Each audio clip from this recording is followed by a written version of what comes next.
Good morning and welcome to day 2 of the 2023 Victorian Country Long Course Championships here in Wangaratta.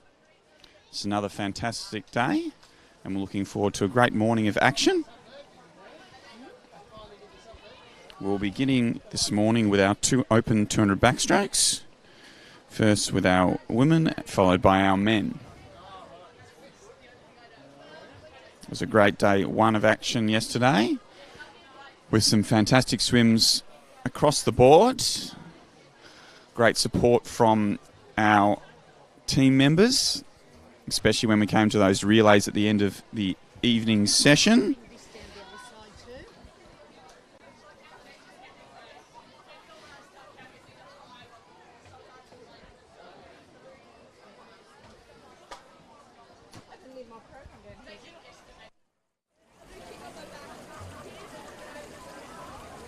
So this morning the swimmers will be looking to post some personal best times, have some good swims and try and qualify for this evening's final sessions.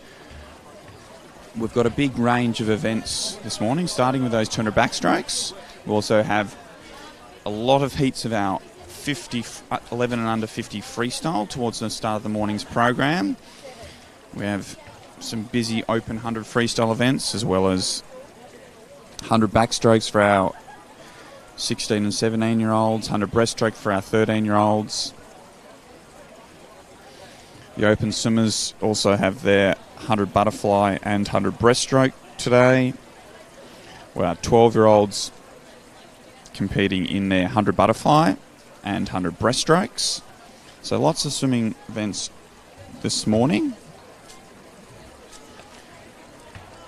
as we are readying for a start here.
So we're nearly going to be underway in a few minutes. We're just making our final checks of our timing equipment to make sure everything is working as it should be.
Good morning, everybody, and welcome to day 2 of the 2023 Victorian Country Long Course Championships.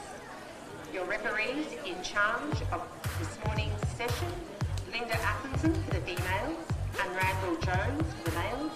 Your starters are Gavin Parkinson for the females and Muriel Adeline for the males.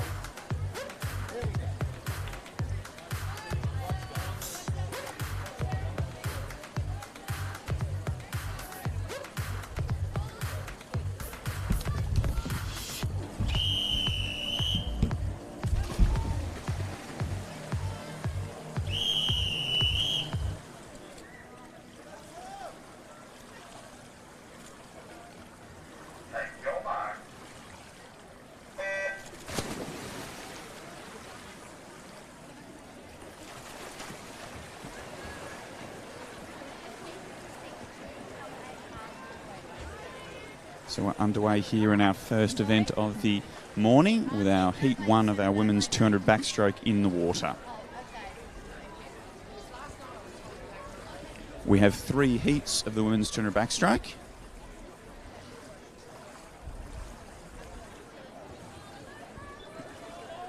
So all 3 of these heats are seeded. So what that means is the swimmers are spread evenly across the 3 heats based on their entry times.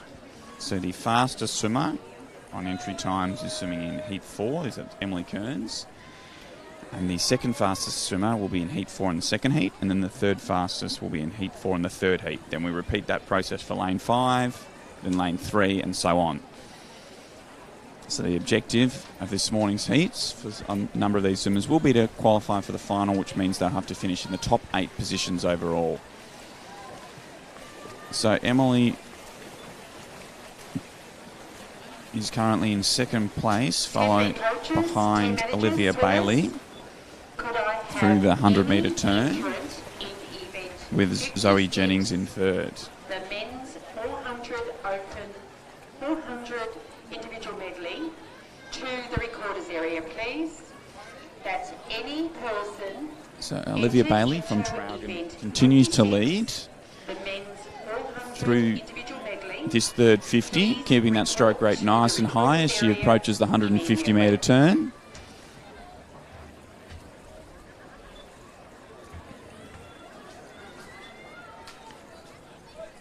Followed by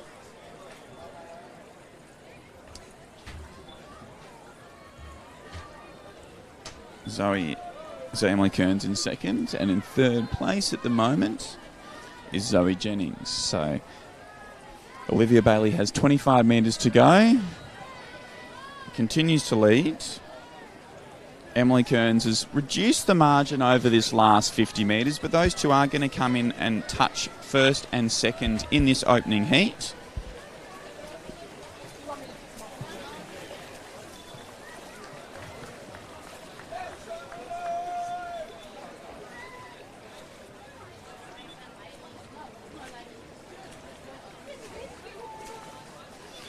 With Zoe Jennings in third.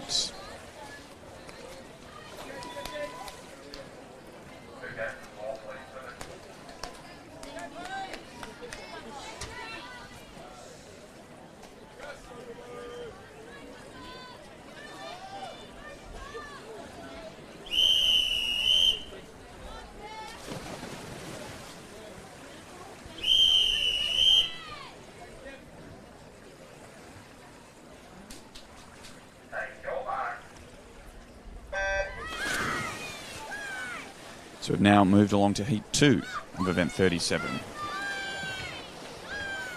And in the middle of the pool, nice strong starts from both Nicole Briscoe and Jessie Steinem. And they lead through the opening 25 metres.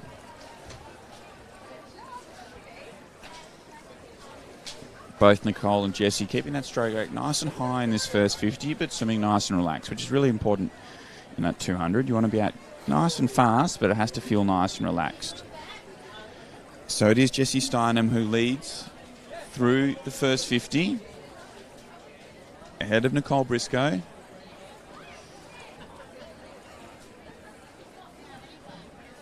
Also swimming well in lane 3 is Kira Shaw.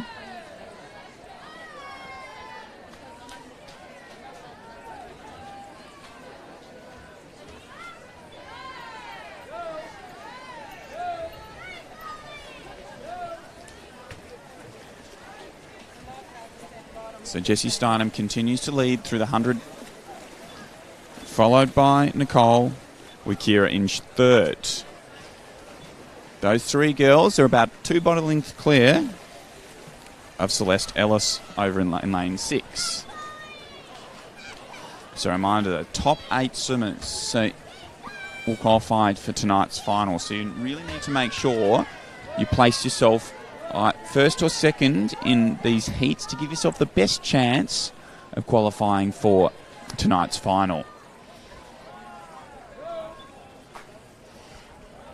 So Jessie continues to lead as she approaches that 150-metre turn. She's out to about a body length lead now over Nicole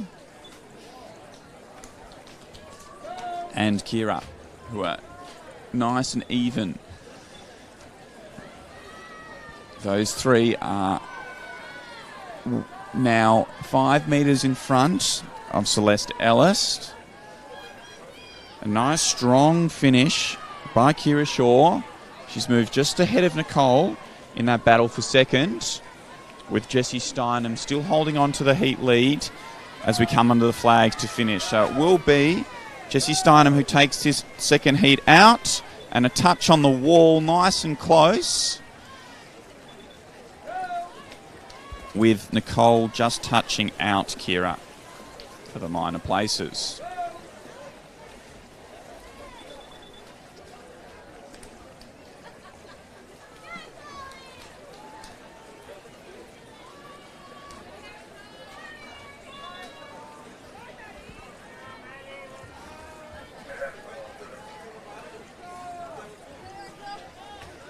So behind the blocks we have heat 3.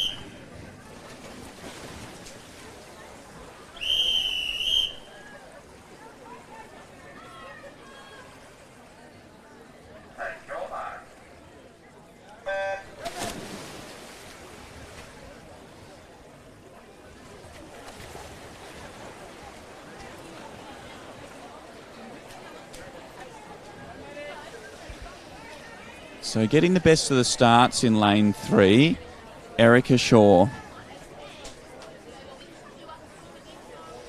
It leads through this opening 25 metres.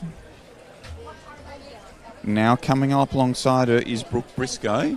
And those two will go into the 50-metre turn in the lead, with Brooke slightly ahead of Erica on this opening 50.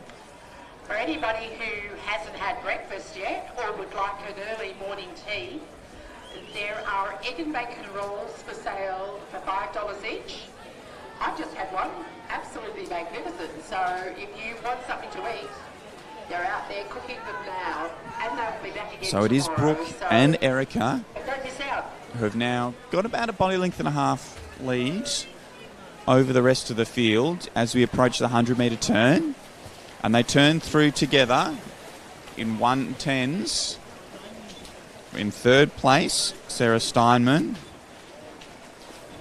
with Nicolette over in lane 7 in fourth. So a reminder, the top 8 swimmers from our 3 heats will qualify for tonight's final. Yeah, because he's standing right.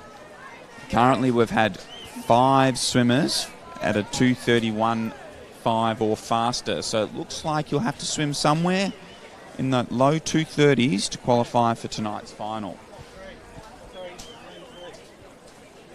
As we now go through the 150-metre turn, and Erica Shaw has moved slightly ahead of Brooke Briscoe in that third 50.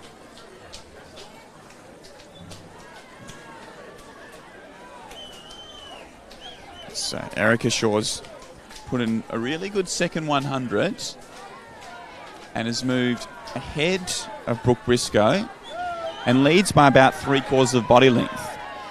Swimming really strongly over the far side of the pool is both Nicolette and Madison, and they're starting to close the gap on Sarah over this last 50 metres. But it will be Erica Shaw who takes out this third heat in a time of 2:31.88, followed by Brooke, with Sarah touching in third.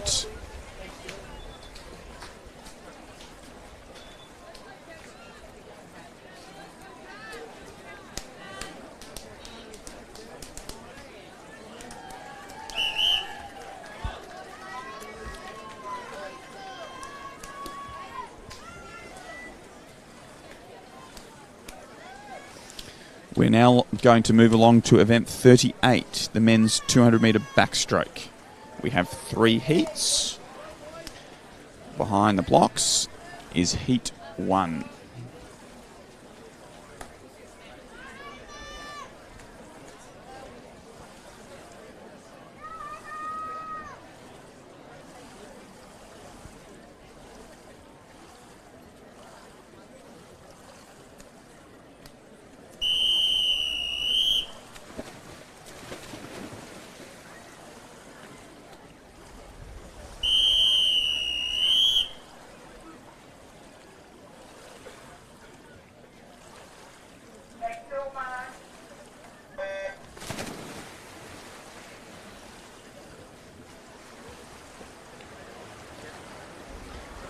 Staying underwater right to the 15-metre mark, Connor O'Neill, as the most experienced in this field. He was using those skills he's developed over time to maximise his underwaters and does lead through this opening 50. So Connor O'Neill heads into the turn now and will lead through the 50 in a 31.31.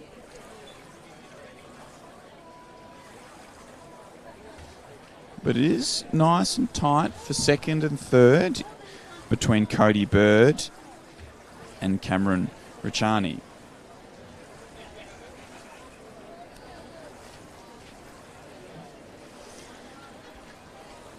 So Connor O'Neill's extended out to a body length lead over Cody Bird. Swimmers, please note the results of event 37, the women's 200 metre backstroke event, have now been posted. Any swimmer. So strong turn from Cameron Maccini has moved him just ahead of Cody Bird in second as they follow Connor O'Neill. Prior to 9:48 this morning. That's event 37, the women's 200 metre backstroke. So through the 150 metre turn, still Connor O'Neill leading. And he's extended his lead out to almost 3 seconds. He's looking nice and comfortable. Steady stroke rate. Keeping his kick nice and strong to keep those hips up nice and high. It is still tight between Cody and Cameron in that battle for second.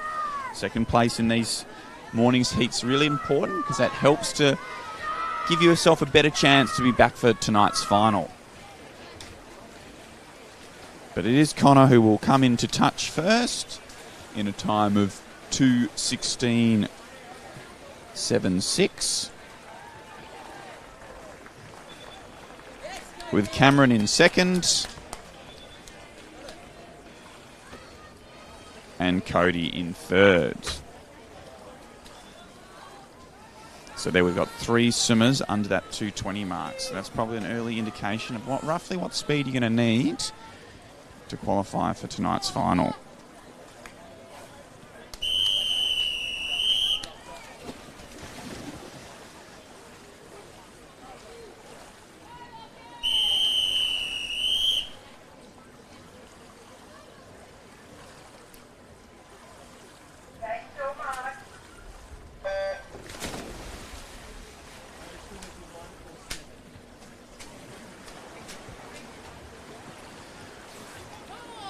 So underway here in Heat 2.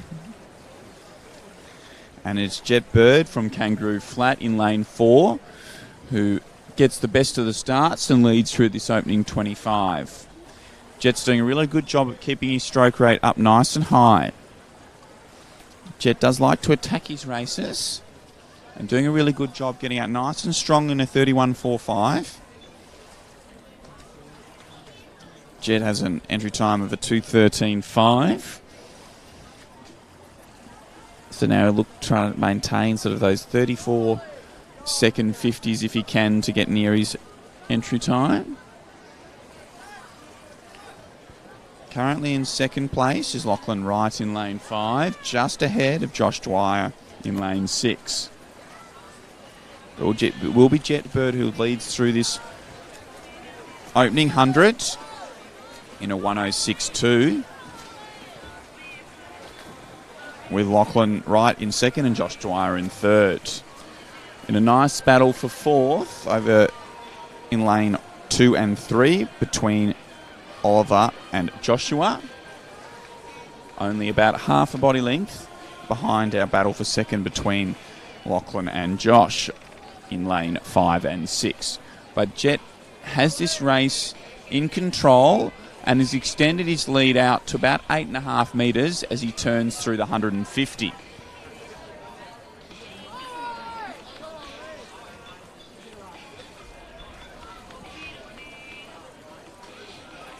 So Jet has now increased his stroke rate again as he tries to pick up his speed in this last 50. So looked like he sort of relaxed through the middle part of his race this morning and has really worked the first and the last 50. That nice high stroke rate as he comes under the flags with 5 metres to go. And we'll take this second heat out in a 2:16.10. Nice tight battle for second, but it will be Josh Dwyer who touches in second, with Joshua Wilkinson in third.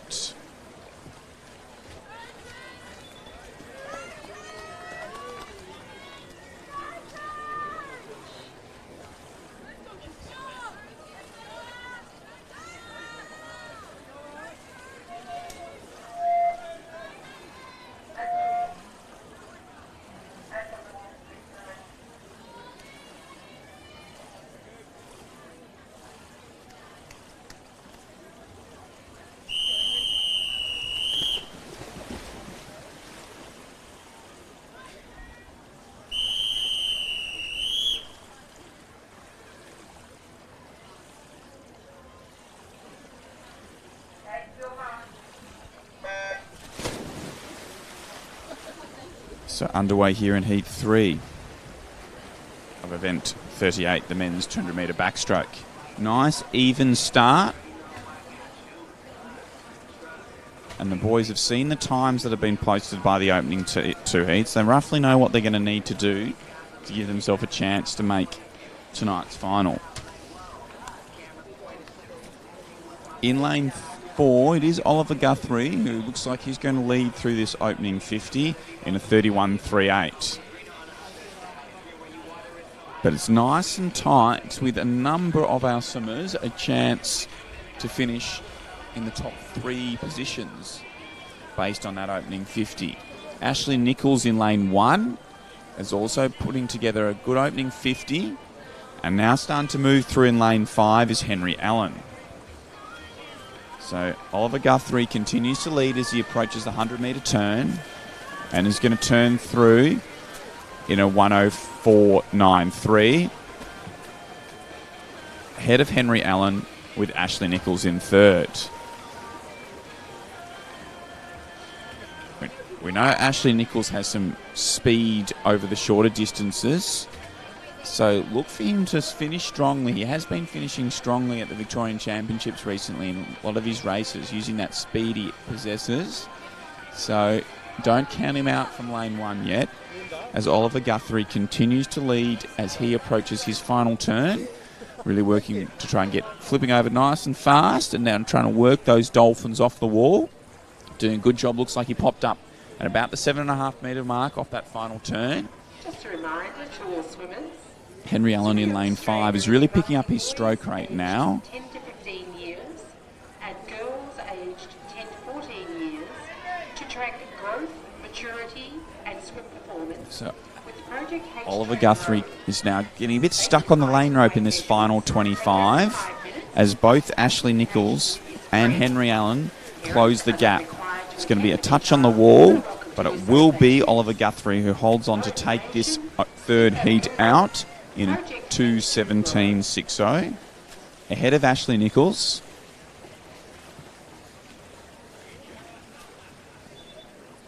And in third place was Henry Allen.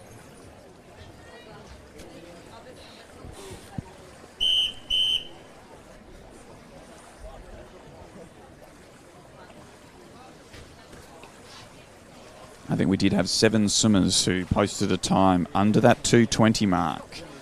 So as predicted after the opening heat, he sort of needed to post that sub 2:20 swim to be in a chance for tonight's final.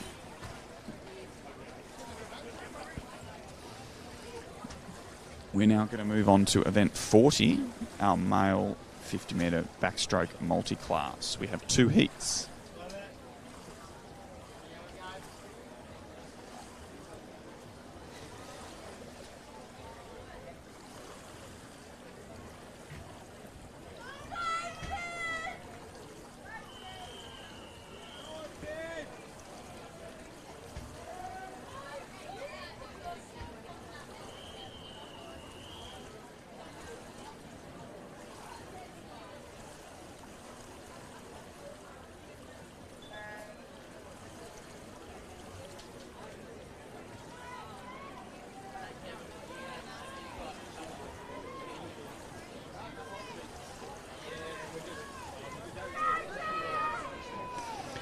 Okay, underway here in our opening heat of our men's 50 metre backstroke multi-class.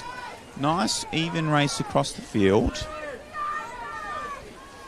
A reminder that it's not necessarily the first swimmer who touches the wall here. Swimmers are competing against their individual classification times. Please be aware, results of event 38, the men's 200 metre backstroke event, have now been posted. Any swimmer, including So the objective is to try and swim as close to your individual classification's world record.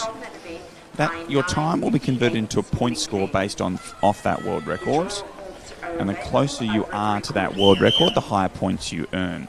The higher point score you have, and that's the one that's your point score is what actually qualifies you for your final, not the time. So that's how we compare the swimmers across the different classifications. For those of you who are new to multi-class swimming, a general way to understand it from their classifications of who have a lower number generally have a larger physical impairment. For our S1 to S14, and then those high numbers from S14 are some of our intellectual disabilities. You can find out more information on multiclass classification schemes on some Victoria and Swimming Australia websites. But it's a fantastic way for all these swimmers to be able to compete against each other and race each other, even though if it's not necessarily who's first to the wall. Our multi-class events continue all the way through to our Open National Championships. And then when they're being selected on Australian teams, that's when they start to race other people within their classification based on first to the wall. In this second heat, Dominic and Lockie are having a fantastic race to the wall, and it will be Dominic Lockie who touches first ahead of Dominic. So we'll wait for all our swimmers to finish, and then you'll be able to see when you look at the results on our Meet Mobile, they'll be listed in the order of our finalists based on their classification point score. So sometimes that would often means not necessarily the fastest swimmer who will take out the race. It's the swimmer who is closest to their classification's world record.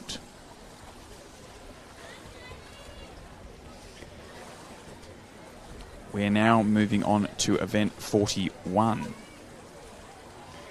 The girls 11 and under 50-metre freestyle. We have 10 heats. So it's fantastic to see such high numbers of our 11 under country swimmers for our girls competing at our country championships.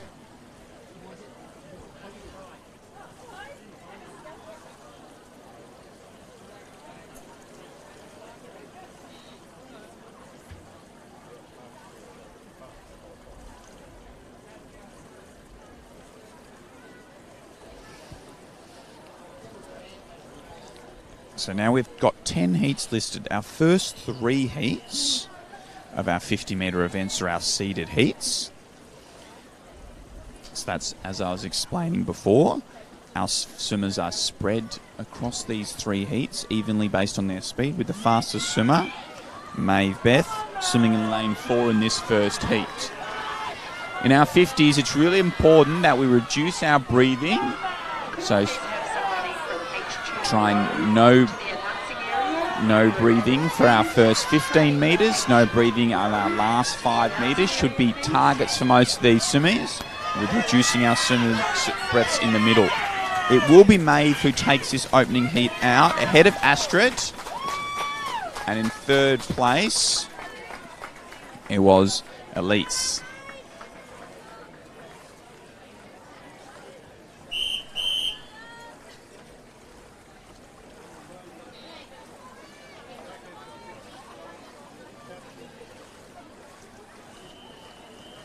So again, these swimmers were trying to finish in the top 8 places to qualify for this evening's final. For some of these swimmers, this might be their first country championships, and it'd be a great thrill to qualify for an individual final.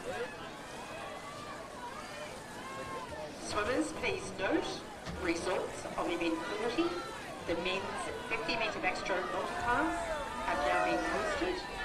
Any swimmer wishing to withdraw from this afternoon's final must complete and return the withdrawal call prior to 10:02 this morning. That's event 40, the men's 50-metre backstroke multi-class.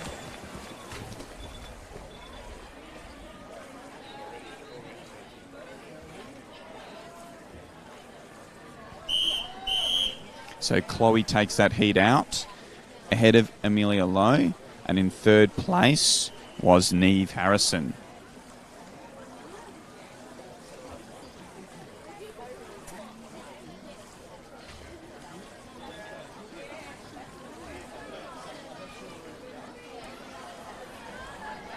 We're underway here in Heat 3, the last of our seeded heats.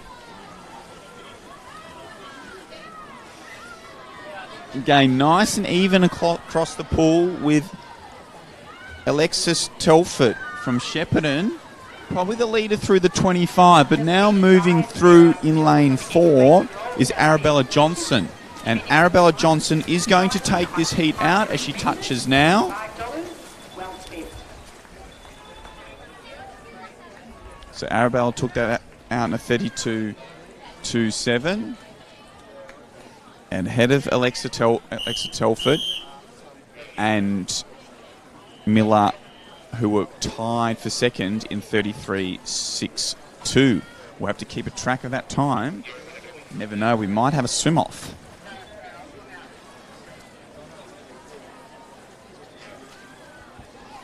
Okay, so now we've moved on to our non-seeded heats. But what I love about the 50 freestyles, especially at this youngest age group, just because you don't have a seeded time doesn't mean you aren't a chance to make tonight's final. And again, all the girls in this heat, nice and even across the pool, all came in with entry times between 35.6 and 36.1. So let's see how many of our fantastic 11 and under swimmers are going to post some PBs. And taking this heat out in lane 5 is Sophie Graham in a 34.23. So a number of our swimmers there taking off somewhere between half a second to a second off their personal best.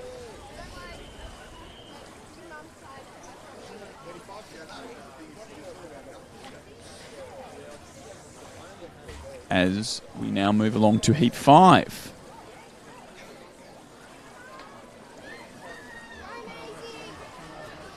Again, nice even start here in heat 5. Swimming well in lane 4 is Piper. Also going well in lane 2 is Isabella Lynch. Maybe Isabella Lynch is slightly ahead as we come to the 15-metre mark, but on the far side of the pool in lane 7, Charlotte McConville. So Charlotte does look like she's going to take this out in lane 7 from Bendigo Hawks, and she touches the wall now in a 35.4, taking a casual 2 seconds off her personal best over 50 metres. So fantastic effort there.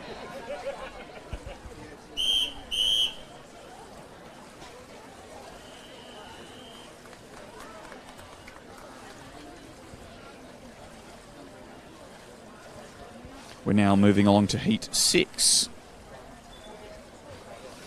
So our swimmers here have PBs between 36.8 and 37.1. So nice and tight. Only 0.3 between our field and our seed times over this 50 freestyle. And it does look like it's nice and even through this opening 25. Maybe slightly in the lead is Ava in lane 6 as we've got 10 metres to go. On the wall, maybe over in lane 8. It's Lauren Jones who got the touch. It was Lauren Jones in 36.01. Again, another person who's posted over a second PB in a 50-metre event. Some fantastic swimmers from all our athletes here this morning. It's great to see so many of them posting personal best times.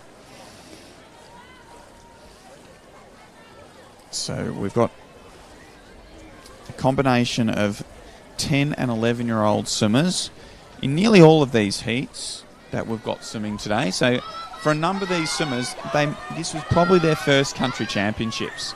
Great experience to get in, have an individual event, compete against your friends, make some new ones. Swimming well in lane 3 in this heat 7 is Chloe Fairweather. She looks to be in with a chance to take this heat out, but also swimming well in lane 7 is Morgan Westbrook, and Morgan touches first ahead of Daisy Howe and Chloe Fairweather in third. Fantastic swim by Morgan, posting a time of 34.79. taking nearly 3 seconds off her entry time. So when we look at the final rankings, Morgan will have jumped way up there.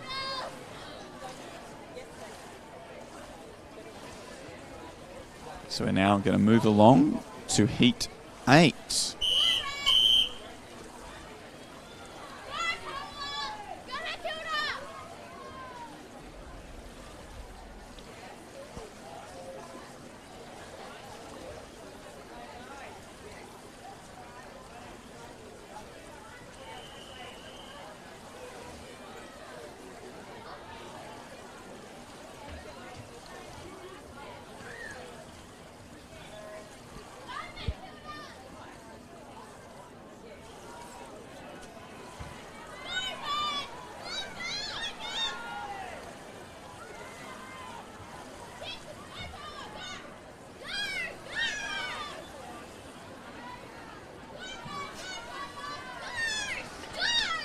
While we're underway here in Heat 8, perfect chance to remind anyone who might be watching this back on the live stream later that any swimmers between the age of 10 to 15 for our boys and 10 to 14 for our girls are invited to participate in that H2O Grow program during the heat session of this morning's program and tomorrow morning's program. So the H2O staff are here down at the 50-metre start end of the pool.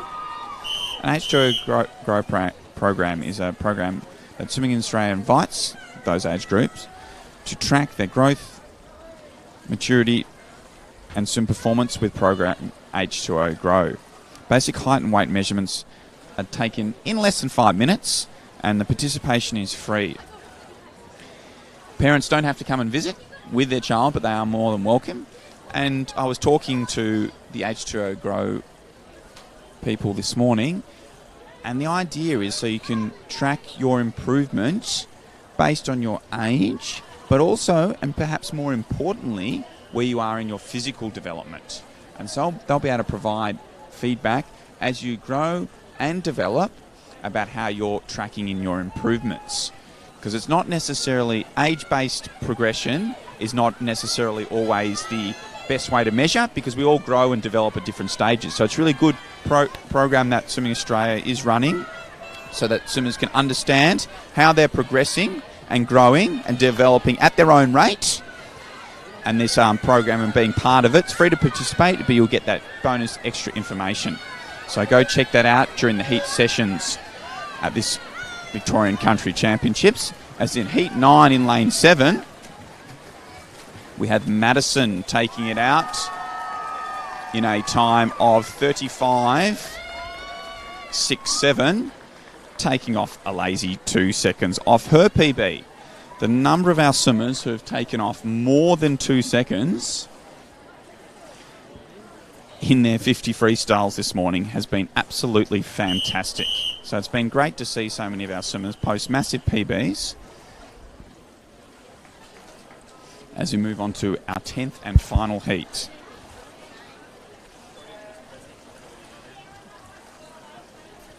So we just have the 3 swimmers in this 10th and final heat. And they've got off to a nice even start over the opening 25 with Hannah Lucas from South Gippsland Bass in lane 3. Just ahead as we go through that 25-metre mark with Amelia Wilson and Holly Bannister right on her shoulder. Hannah continues to lead as we come at 10 metres to go. Let's see if we can get all these girls to get their head down for those last 5 metres into the wall to maintain that speed. Full stroke on the wall. Fantastic finish. And it is Hannah Lucas who takes the last heat out in a 37.17. Again, another PB. In fact, a PB from all 3 of our swimmers in that 10th and final heat. So congratulations to all our 11 and under 50 freestyle swimmers, our 10 heats. Fantastic to see so many people swimming, so many of our young girls competing and qualifying for our country championships as we now move along to event 42, which will be our boys 11 and under 50 freestyle. We're just going to have a couple of technical adjustments before we do move to that as we swap one of the touch pads over.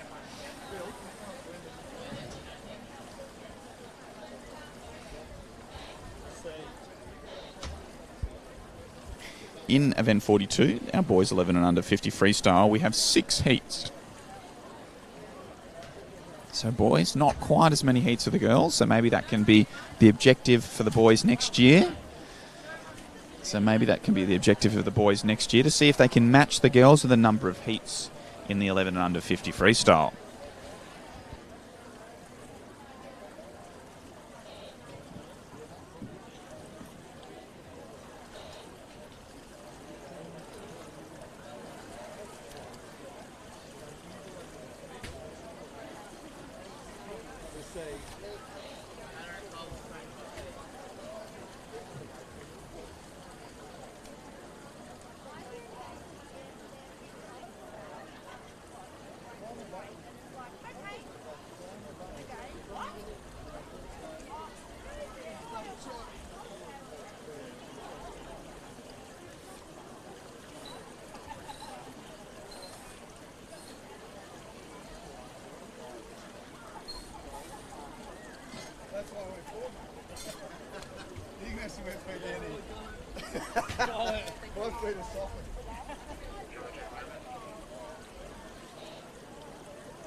So we've nearly finished making those technical adjustments to a touchpad. We thank all our officials and staff for helping run this meet so smoothly.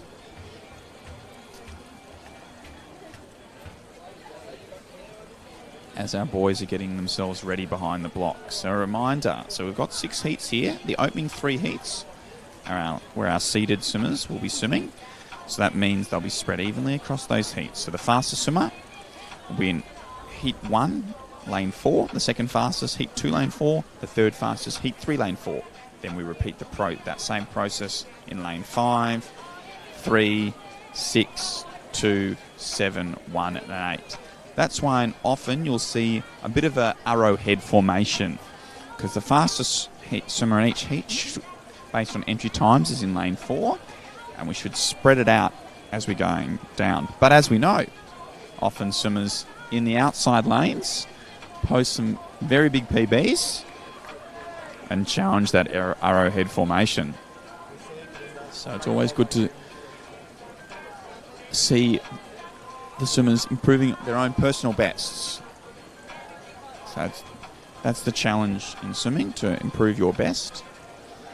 You're always competing against your best time, unfortunately, because it's always listed in the program. We can't always achieve our best, which is another very important lesson for our swimmers to learn. While your best time is listed in the program, you cannot expect to do your best every single time you compete. That is an unrealistic expectation. So swimmers should be looking to make sure it's not only their time that they're comparing themselves to, but it's how they did the race. Did they perform their skills as their coach had asked them to? Because that will lead to long-term improvement, which is ultimately what we're after.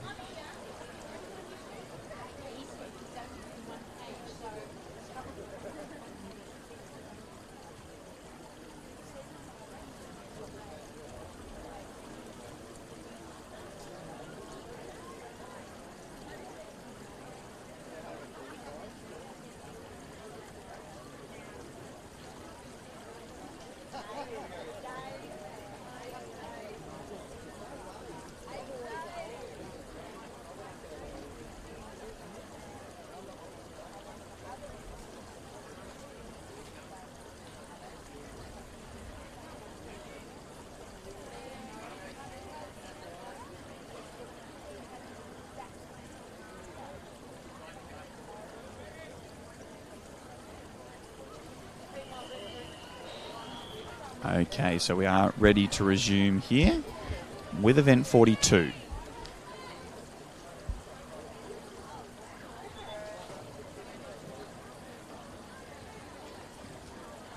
Staying under the water the longest is Rex Brocklesby from South Gippsland Bass in lane 4. Rex used those underwaters well and will lead through the opening 25. He's holding a slight advantage over both Finn and Fletcher on either side of him. As we approach the final 5 metres, Rex will take this heat out ahead of Fletcher with Finn in third. Guardian or representative to the recording area, please. Alexis Telford of Shepparton to the recording area, please. So those opening 3 boys were under the 33-second mark. So that's an early indication of the speed we might need to see to qualify for this evening's final.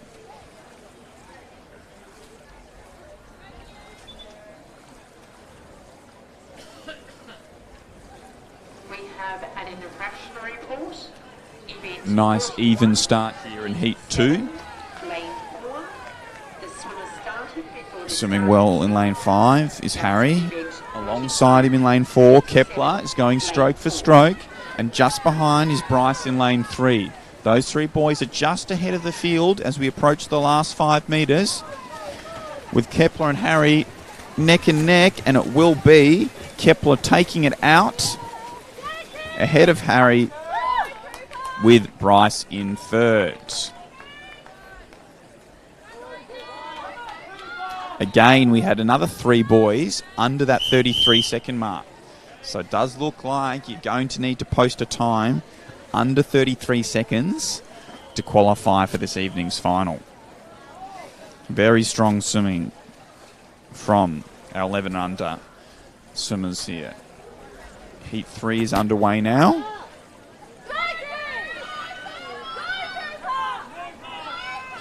It's good to see a number of our swimmers didn't breathe for those first 15 metres off the blocks, which should be an objective for swimmers this age, and keeping their head down, flags to the wall on their finishes. Those are a couple of the skills that their coaches will be reminding them about.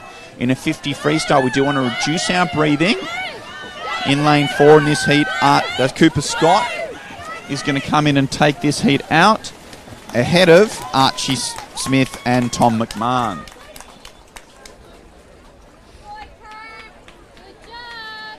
So again, we had another 3 swimmers under that 33-second mark. So you needed to swim a 32.98. Currently sits in 8th position. 32.98. Currently sits in 8th position. As we move along now to Heat 4. So this is an 11 and under event. So in our females, we had some 10-year-olds and 11-year-olds. And now in our males, we're having our first of our 9-year-old swimmers. So Leo and Dylan. So Leo Palmer and Dylan Dixon in lane 7 and 8 are our 9-year-old swimmers who are competing here. So congratulations to those 2 boys who have managed to qualify for Victorian Country Championships at just the age of 9. Swimming well here in lane 4 is Rory Hansen. And Rory is going to come in and touch and take this heat out in a time of 34.22. So Rory's swimmer PB of over 1.5 seconds there in taking out Heat 4.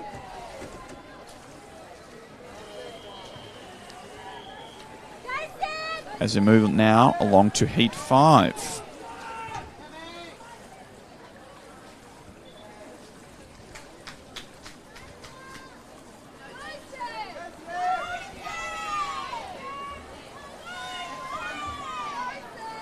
So Heat 5 has made their way through the opening 25 metres.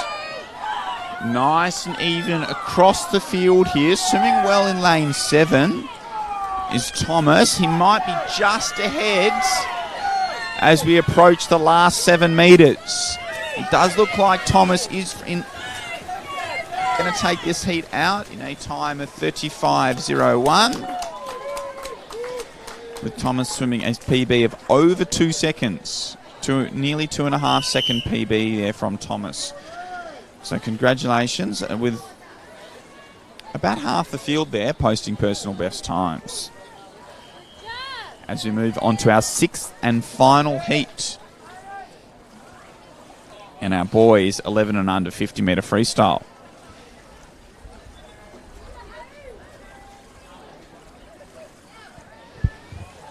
Again, this is another heat where we have a couple of 9-year-olds. So in lane 1 we have Ryder Telford, and in lane 5 we have Patterson Norman. So congratulations to our 4 9-year-olds who have competed in the 50 freestyle here today. Fantastic to see those young swimmers. They'll have 3 chances to compete in this 11 and under age group as they grow. In lane 8, Jonty Ward is having a great battle with Sean Brodie next to him as those two go into touch. And it was Sean Brodie who took his 6th and final heat out in a time of 36.38, taking off close to 2 seconds from his personal best. We're now going to move along to event 43, the girls 14-15 100-metre butterfly.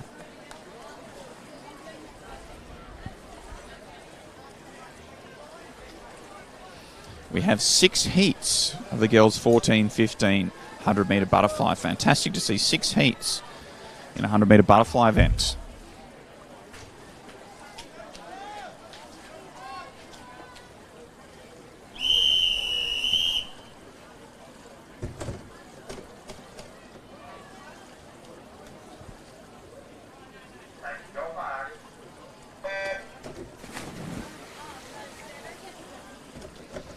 So we're underway here in Heat 1 of our girls 14-15 100-metre butterfly. And in lane 4, Zoe Schneider leads from Brooke Briscoe in lane 5 through the opening 25. So again, a number of these swimmers will be looking to post times that put themselves in position to swim this again tonight in this evening's final session. And Zoe Schneider does lead through the opening 50.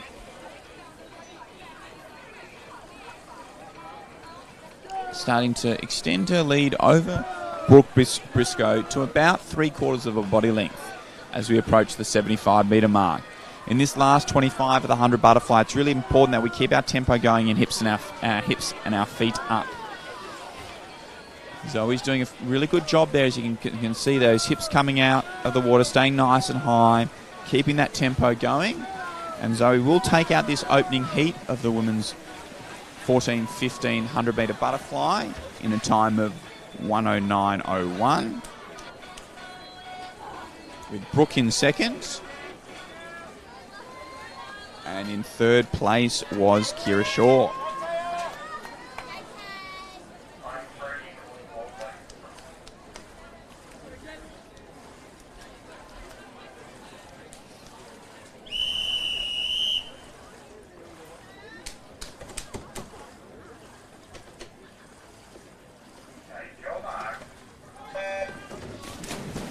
So Heat 2's now in the water.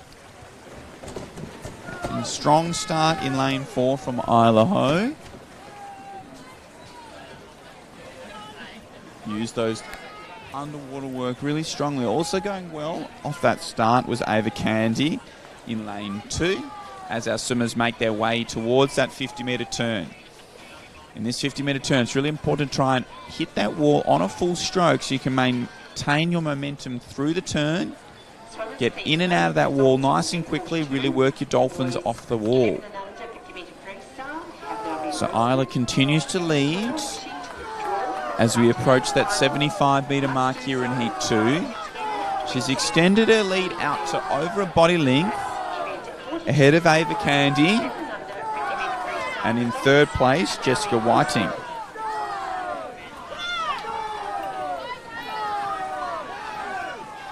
So Isla Ho is maintaining a slight lead, but finishing really strongly is Ava Candy to challenge her.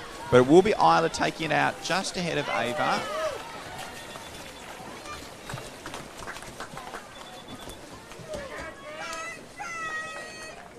And in third place in that heat was Jess Whiting.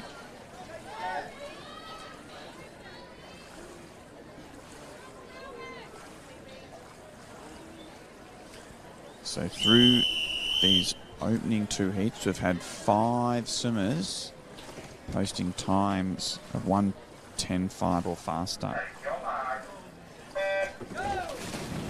So swimmers in heat 3, our last of our seeded heats, will have probably been sneaking a quick look at the scoreboard as those opening 2 heats came in, just to see what times they were being posted, to see what time they might need to do to make this evening's final. Swimming strongly in the middle of the pool, we have Olivia Bailey and Jade King. Also up alongside them in lane 6 is Ruby Paulett.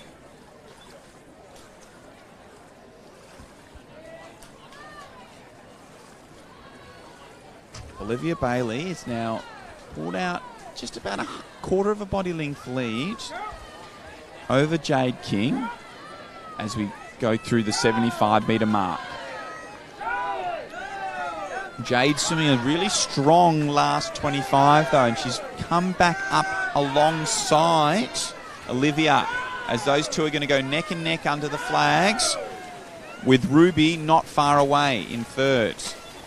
But Olivia does hold on and take this third heat out in a time of 1:10.45.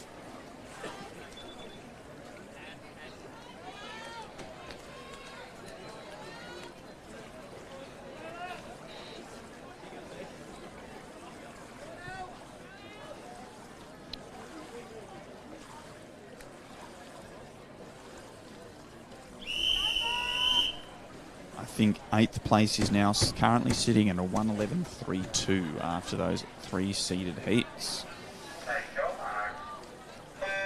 So it looks like you'll need at least a 1:11.32 to post a time to qualify for this evening's final as we move along to heat 4.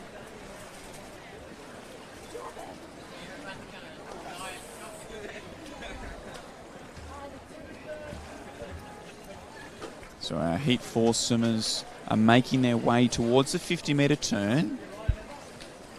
Layla McInnes in lane 4 from Geelong will lead through this opening 50 as Layla turns now in a 34.35. Also swimming well in lane 6 is Isabel Jarvis. She turned together and looks like she's got the better of the turns and has moved in front, but also swimming really strongly in lane 3 is Elliot Holden. And now Elliot Holden has moved into the lead with 15 metres to go. Elliot and Elliot and Freya going stroke for stroke in the last 15 metres. And it was in lane 6, Freya Berry from South Gippsland Bass, who took heat 4 out.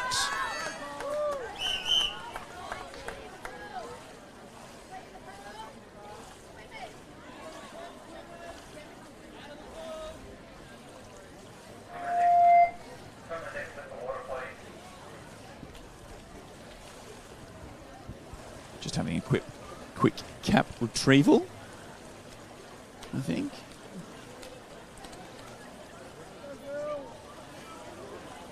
Before we move along to our next heat. Our fifth heat.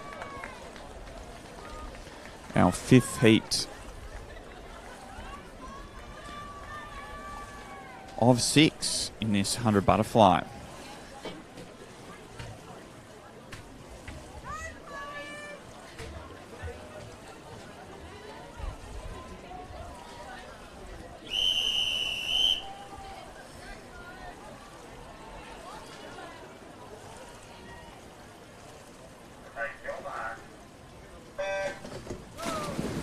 So our 5th heat is in the water.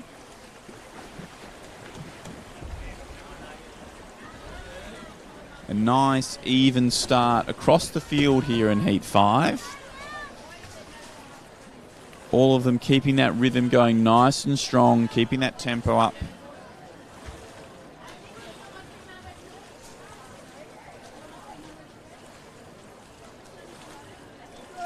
as we approach the 50-metre turn.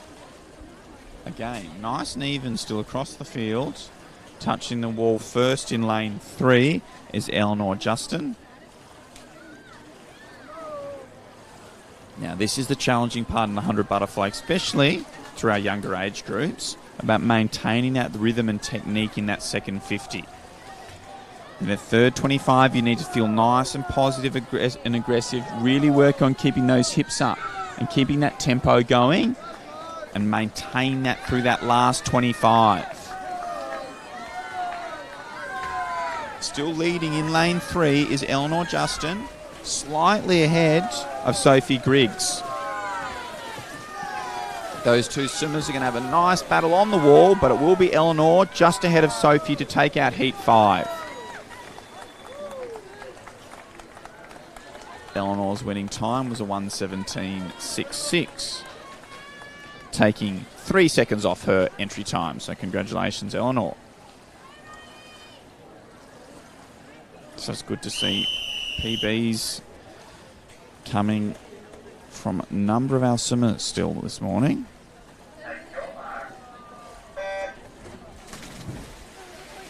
As we're underway here in our 6th and final heat of event 43, the girls 14-15 100-metre butterfly.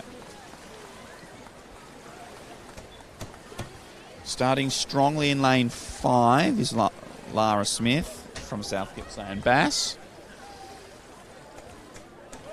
But it's nice and even between her and Hannah Wilkinson from Geelong in lane 3. Hannah does turn first, with Lara in second and Catherine in third.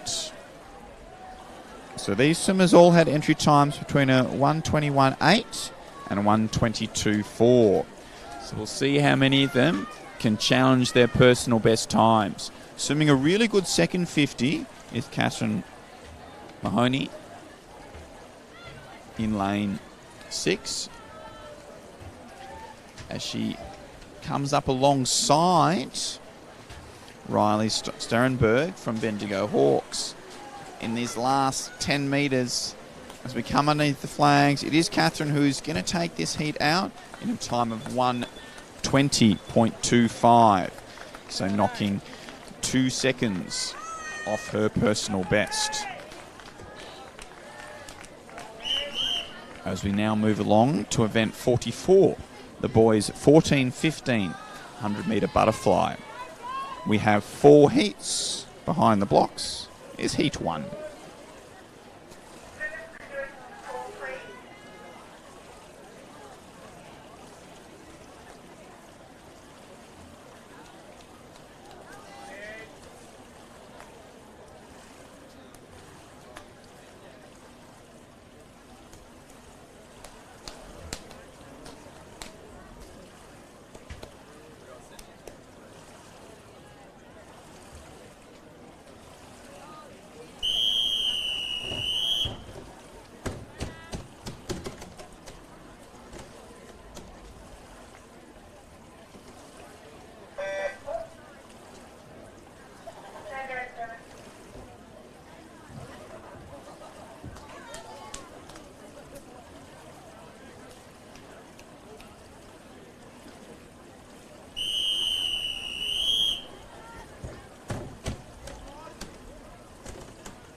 Strong start for Mostyn in lane 4, and he leads through this opening 25 of heat 1 of our boys 14-15 100-metre butterfly.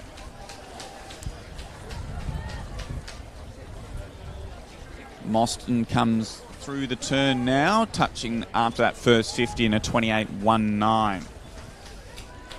Nice strong opening 50. If he can maintain that tempo through this second 50, he's a chance to swim a nice little PB here in the heat session, which is always good if you can be the fastest qualifier into the meet and then post a PB in the heat session. means you are swimming very strongly. So Mostyn comes into the last 5 metres now and is going to take this opening heat out in a time of 1:02.28 with Luke Gallagher touching in second and Jess Scott in third.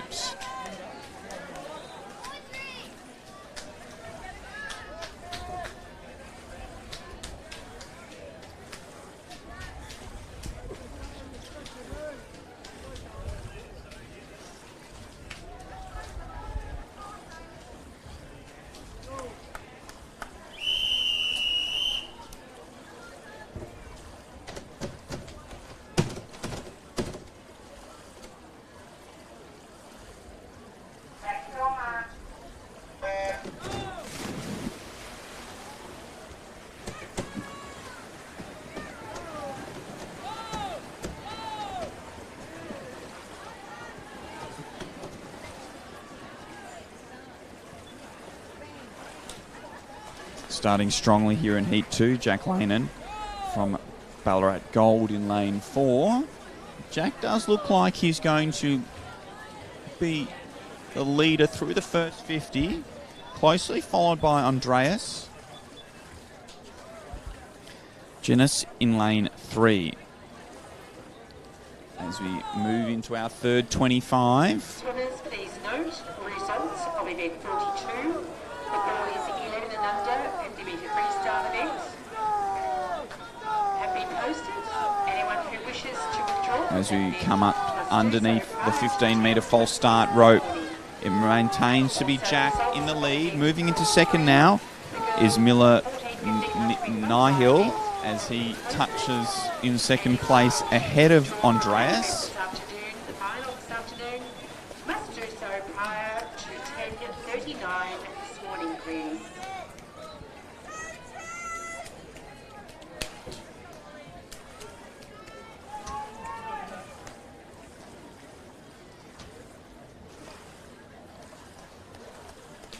So Jack's time there of a 1:04.9 puts him in second place after the first 2 heats. So that's where he was seated. Reminder, the first 3 heats are our seeded heats.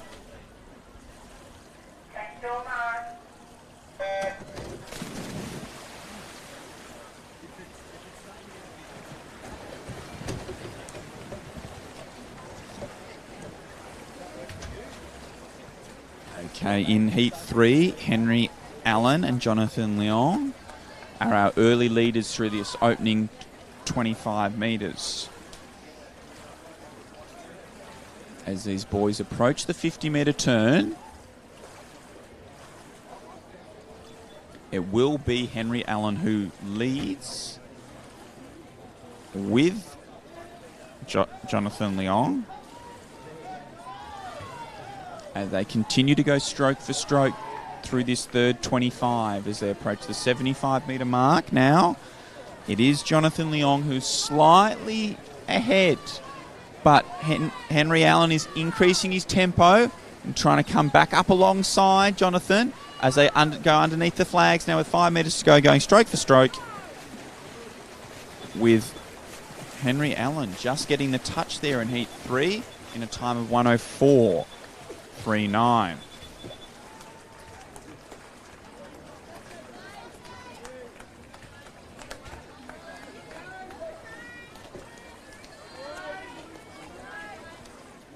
So another couple of 1:04s from that heat. So currently, to qualify for the final, you've needed to post a time of 1:06.93 or faster.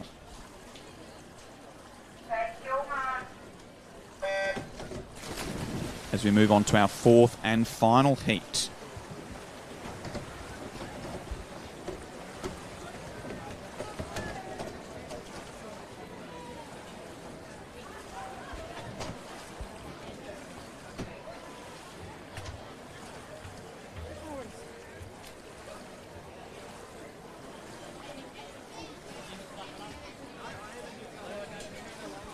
So our fourth heat approaches the 50-metre turn.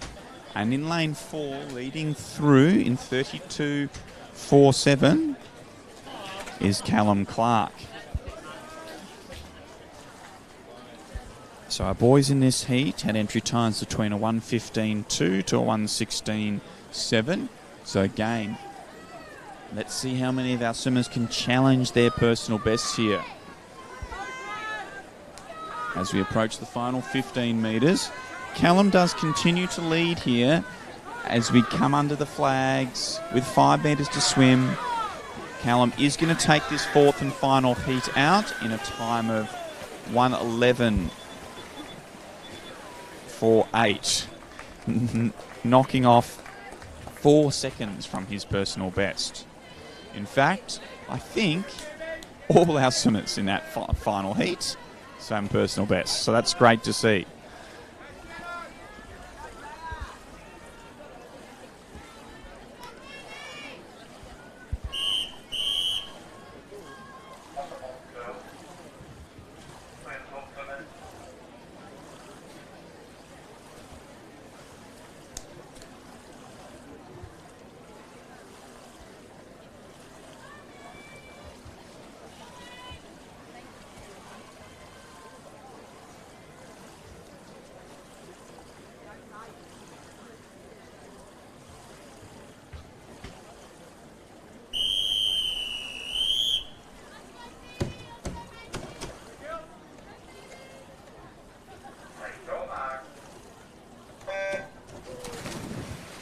Underway here in event 45, the girls' 12 years 100-metre breaststroke.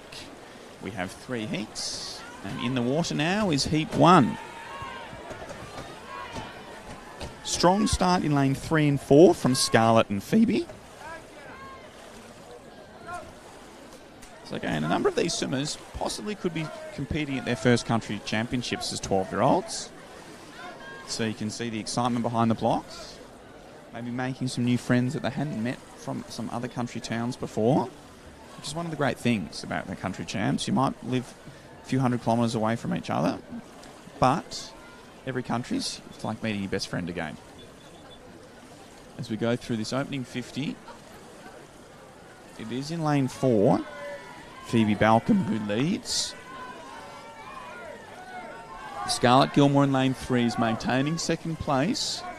Also swimming well in lane 6 is Sienna Lucas.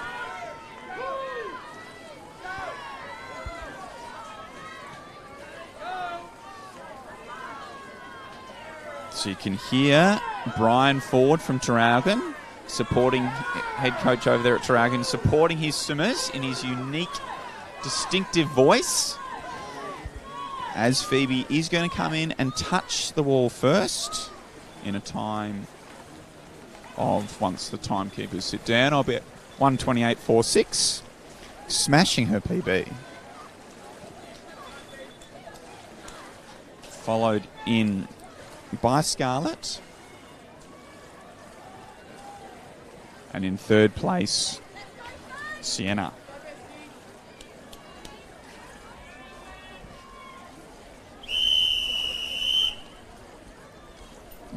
Some huge PBs in that opening heat there.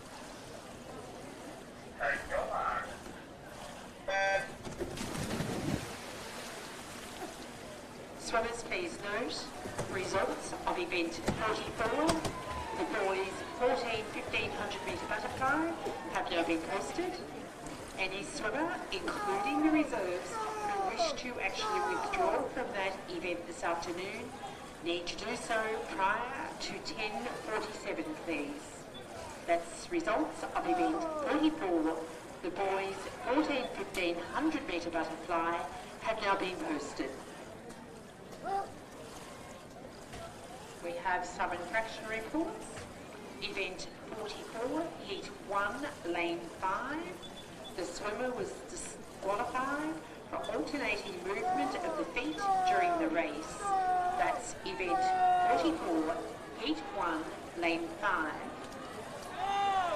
In event 44, heat 2, the swimmer in lane 2 was disqualified for an alternating movement of feet. That's event 34, heat 2, lane 2. So as we move into the final 15 metres here in heat 2, it is Sophie Beaton in lane 4, who is going to come in and take this second heat out, with Ruby Cullen coming in second, and a nice tight battle for third in lane 6, just getting hands on the wall, Charlotte Wilson.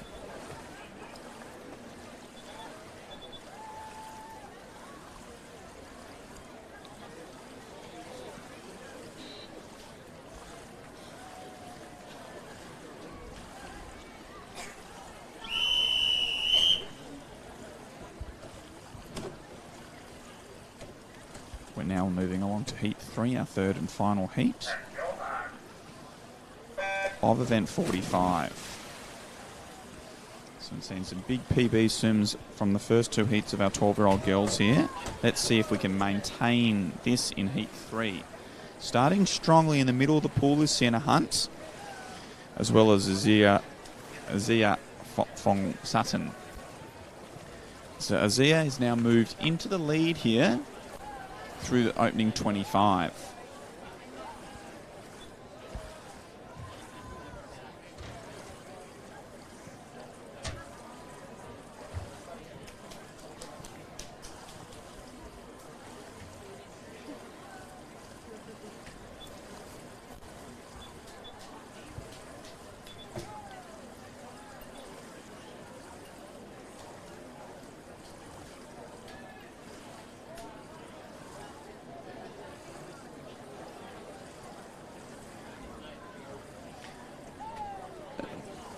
Now moved through to the 75 metre mark, and Sienna Hunt has taken over the lead and is really doing a really good job at keeping her stroke nice and long and smooth, but getting that power as she's driving forward off that kick, stretching tall and tight at the front with her arms, driving off those legs, swimming well in lane 6. Abby O'Meara is challenging for second place and looks like she has moved into second place.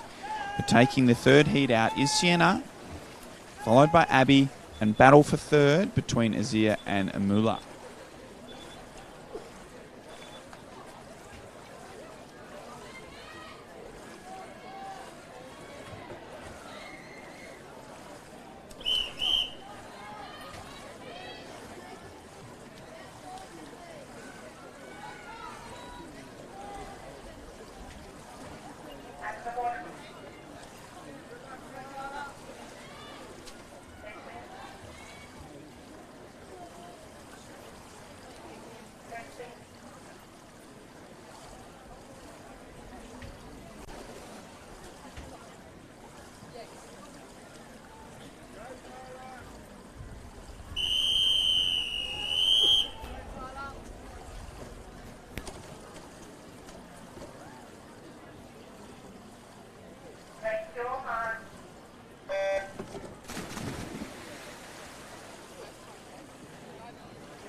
Joining me now is our President of Swimming Victoria, Hayden Collins.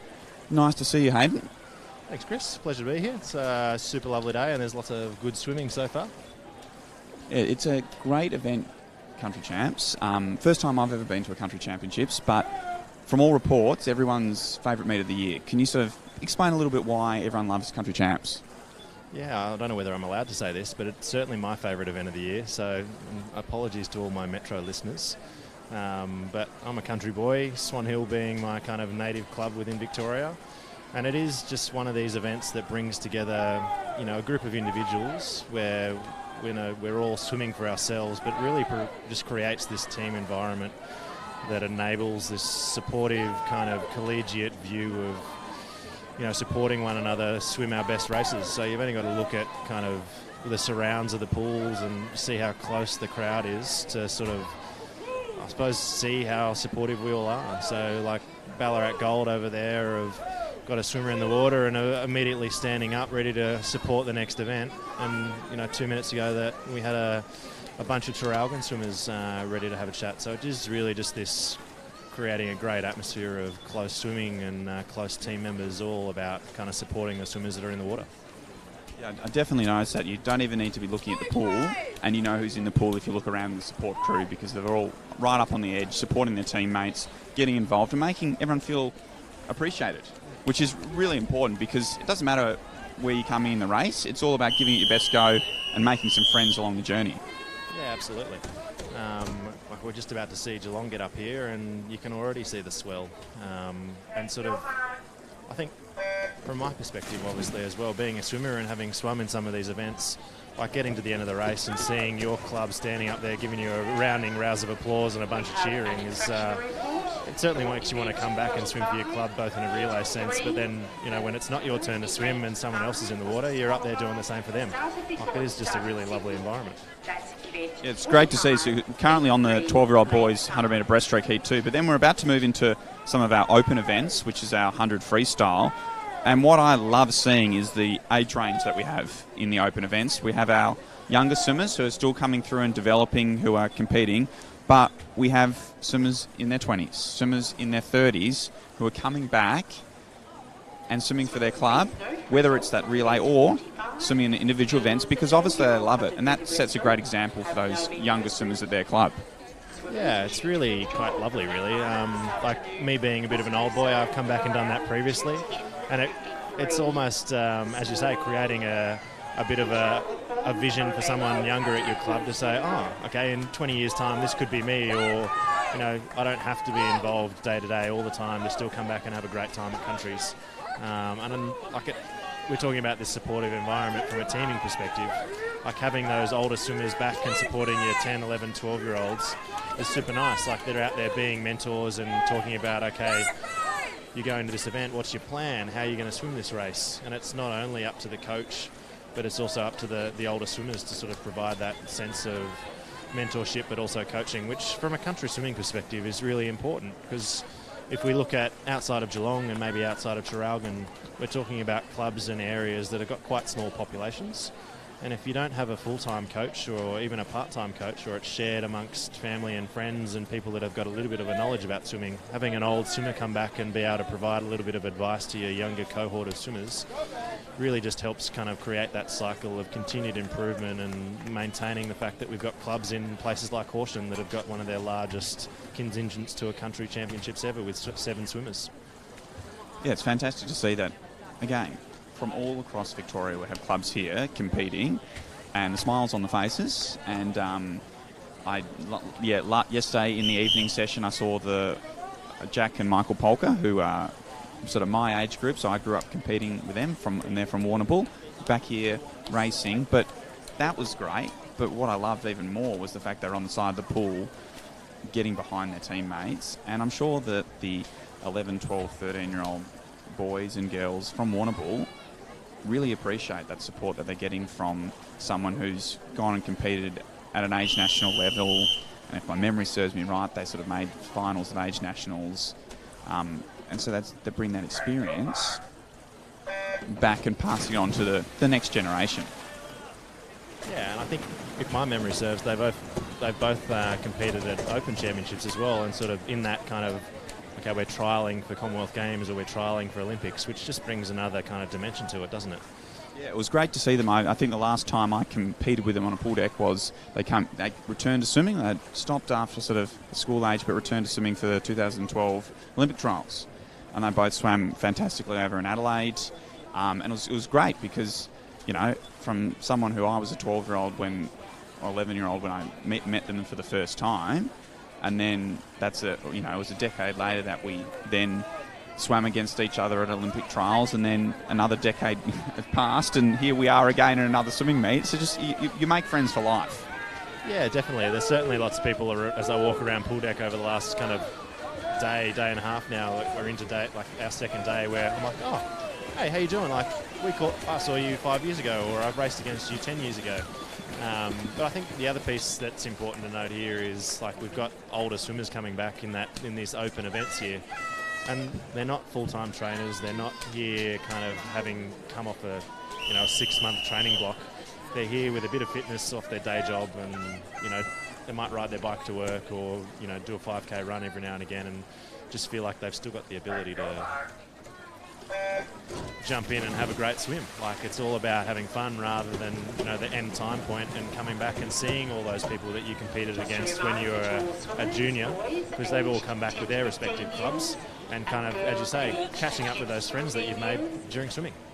And yeah, it shows that although we all like to do well in the pool, that's not the ultimate important thing. It's just the fact that you can be involved in the sport of swimming for your entire life. It's not there's no end point. You can be actively involved in the pool for your entire life, which is it's sport for life.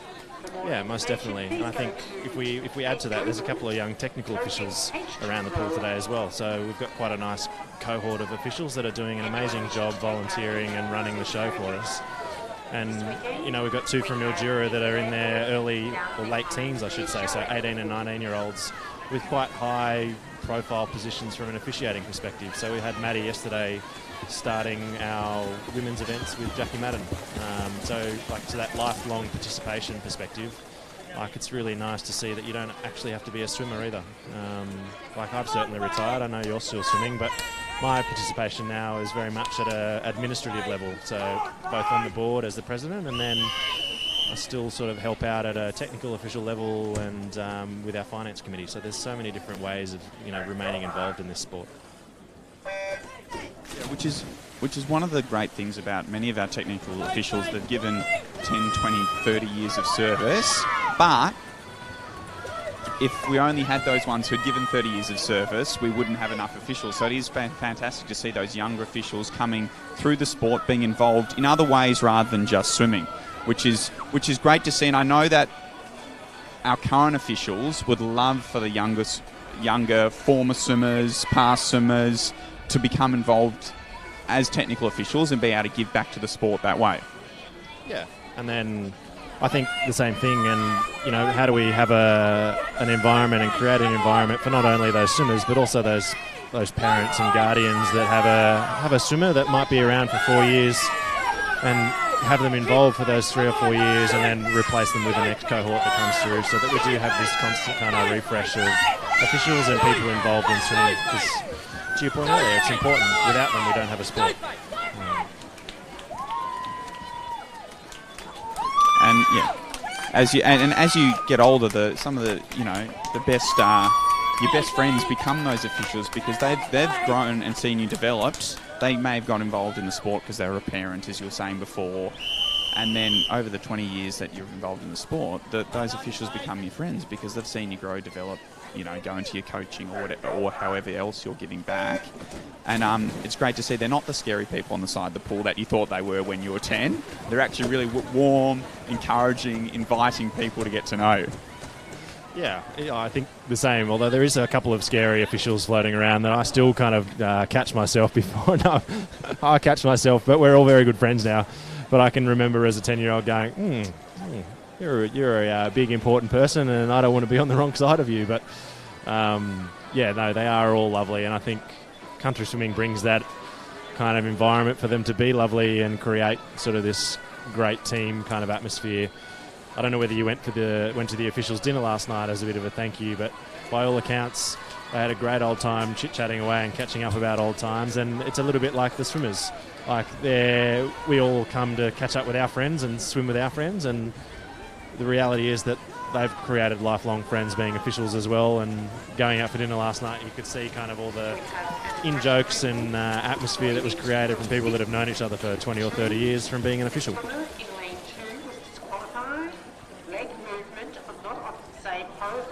So again, we're racing through these 100 freestyle, open 100 freestyles for our women here. Again, nice to see that we've got such high heat numbers as we move on to our 5th and final heat.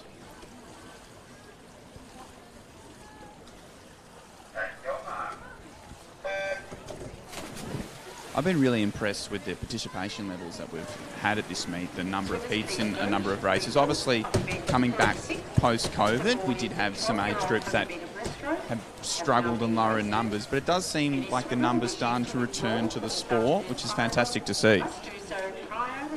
Yeah, agreed. Definitely, we've got a really good amount of heats and a really good amount of swimmers here.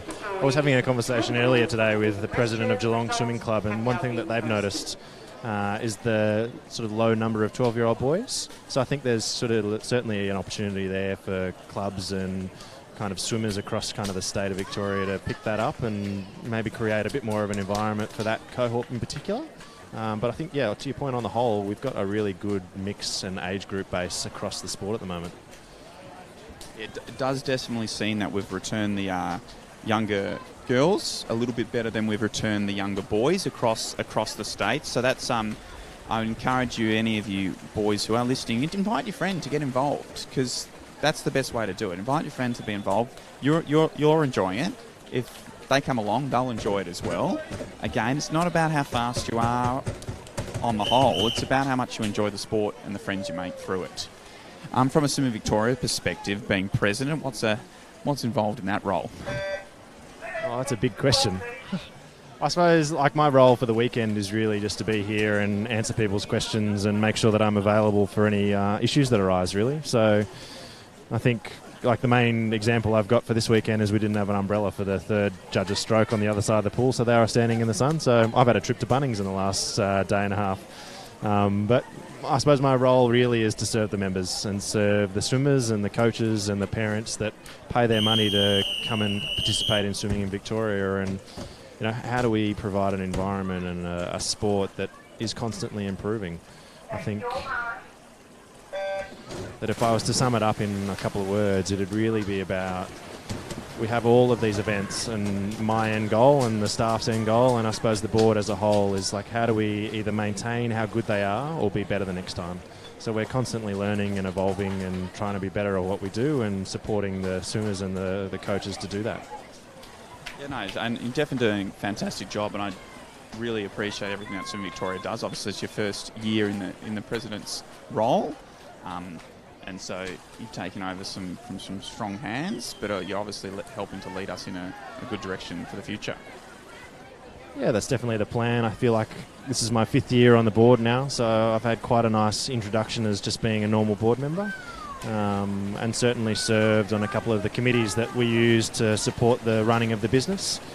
And I think, we've only got a small staffing body led by Jason Helwig, our CEO, but I think on the whole they do a pretty good job with the amount of resources that we have. If we compare ourselves to some of the other bigger states, even though we've got quite a nice membership base, we do have quite a small staffing base, and we do a lot with what we've got. So I think that the amount of performance and pathways programs that are in place for not only Metro but country swimmers, and the opportunities that they provide are really great for our swimmers. And I think that we've just had a slight misstep there. But I think, on the whole, like, my first 6 months have been a little bit of trial by fire, but it's been a really great kind of piece to get involved in and get my hands around. And everyone's been really supportive. And I think as long as I'm being open and available for contact, I think I'm doing my job. Definitely, you can't trust the boys to know which heat they're in. So it's good that we have our technical officials to help remind us here, so that boys know which heat they're meant to be swimming in. Thank you very much for your time, Hayden, and we look forward to the rest of the country championships. Thanks for having me, Chris, and I appreciate all the good work that you're doing on the microphone, and I look forward to watching some more swimming, so I might come say hello later. Cheers. Thank you very much. As we've now moved on to Heat 2 of our male open 100-metre freestyle.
The results of event 47, the women's 100 metre freestyle, have now been posted.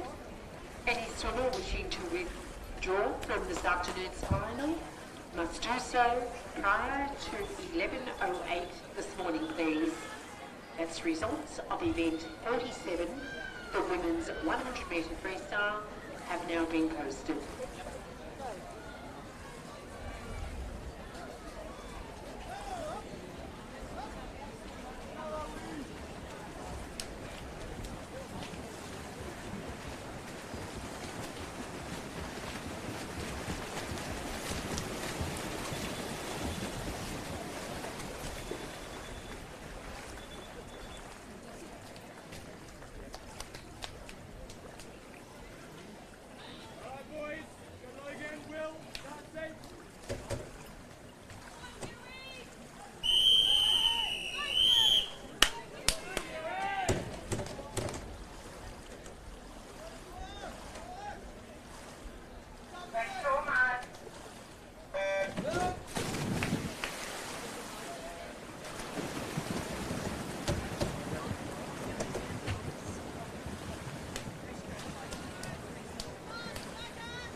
That's what I'm giving you the warning for. Thank you.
So we've now moved on to event 49, the women's 18 and over 50 metre breaststroke.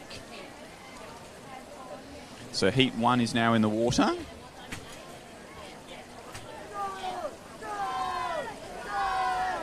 So again, this is another event where we've got our great range of ages. So it's an 18 and over event, and our age range goes well and truly past the age of 18, which is great to see that continued involvement that we we're just talking about with Hayden in the sport. Nice tight race in this opening heat. Looks like in lane 3, Kylie Crofts is going to take it out in a 35.97.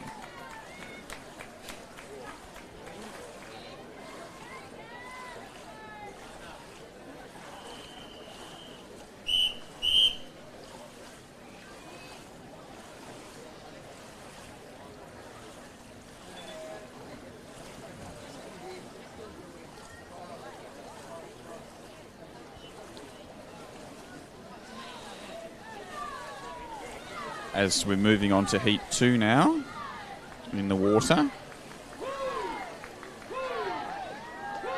Again, nice and even across the field, but in lane 4 and 5, Darcy and Anna are starting to make themselves a little bit in front of the field. Also swimming well, Katie Mitchell over in lane 7 from Traralgon. But it will be Darcy Guthrie who takes this second heat out.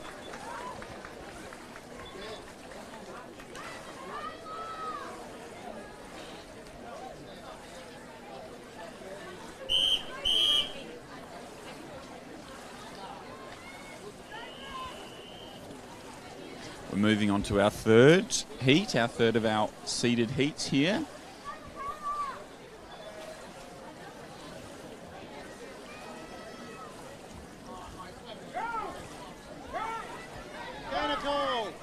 Okay, so in lane 4, Lara Judd, and in lane 5, Fabian leading this third heat as we approach the 15 metres to go. So, got the last 10 metres under the flags, and it is in lane 4, Lara Judd, who takes this heat out in a 36.11.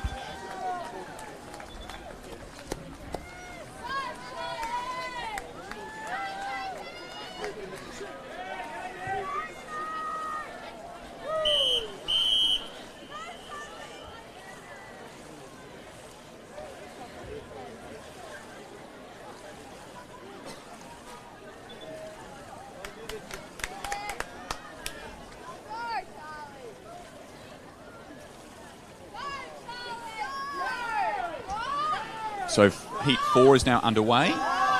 Great to see in lane 5, Kobe Lovell from Wodonga Amateur Swimming. I grew up swimming with Kobe when she was boarding down at Furbank Grammar, swimming for the Furbank Hack Stars. So she's currently coaching at Wodonga Amateur. So it's great that she's leading by example, jumping in the pool, having a bit of a swim. Swimming well here in lane 4. To take this heat out will be Claire, just ahead of in lane 2, Isabel Storm.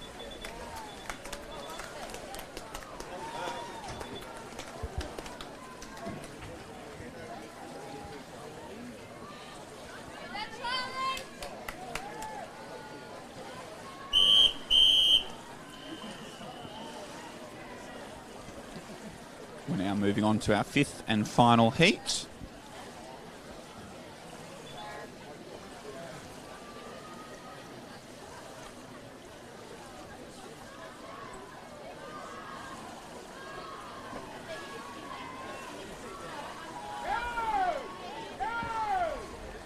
Swimmers, please note, results of event 48, the men's 100 metre freestyle. Swimming well in lane 3, Sarah Summers, just ahead of Sophie Fitzpatrick in lane 2. But in the lead in lane 6, Chelsea Spencer. as we move into the final 5 metres. Those 3 swimmers nice and close. It does look like it's going to be Chelsea over in lane 6 to take this final heat out, and she does touch the wall in a 42.92. Good to see a number of these swimmers, including our older swimmers, posting times underneath their entry times, getting that extra speed through the excitement and support of country champs.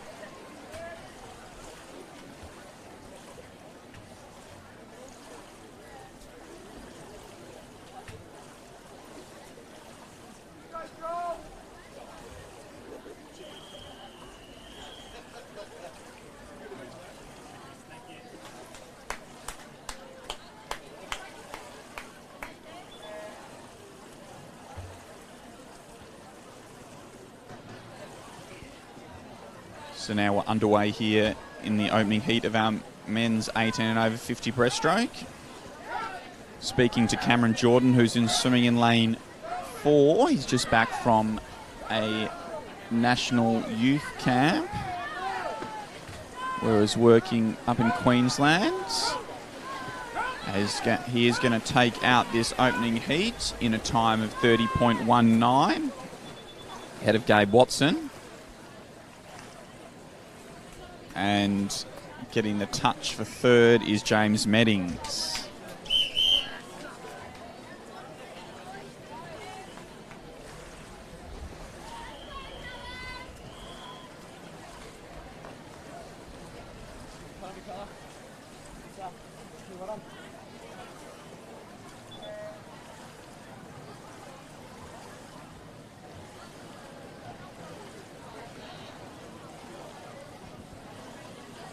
So heat 2 moves through the opening 25. In lane 5, Callum Halloran Lavelle putting in a good performance here. It's about a half body length ahead of Joshua Sonia in lane 4 and touches the wall in a time of 30.18. In third place in that heat was Dylan Muir. As we move along now to heat 3.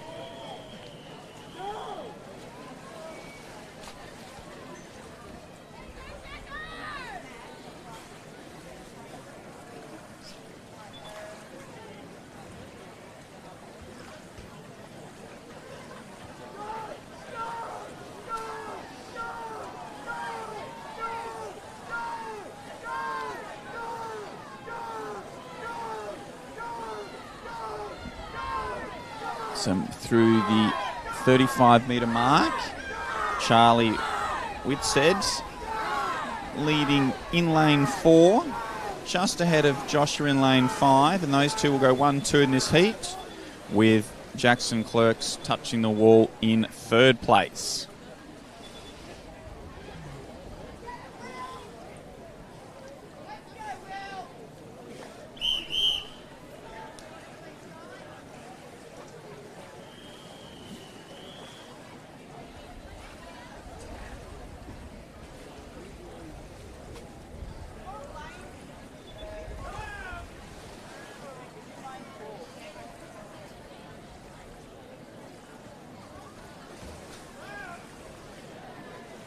So our fourth heat moves through the opening 25 with our Warrnambool team mates of William and Christopher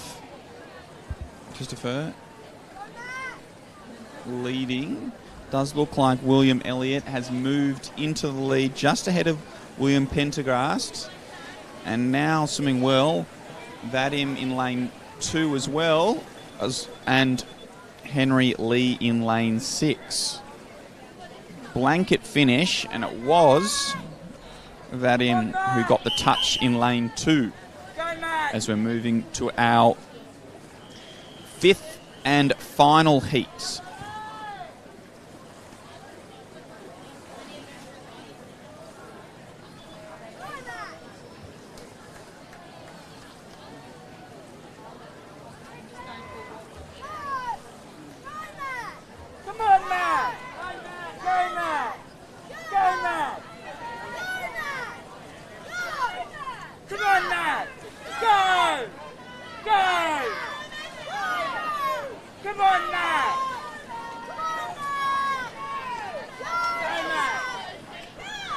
Does look like Michael Polka is going to use his experience to take this final heat out in a time of 35.42.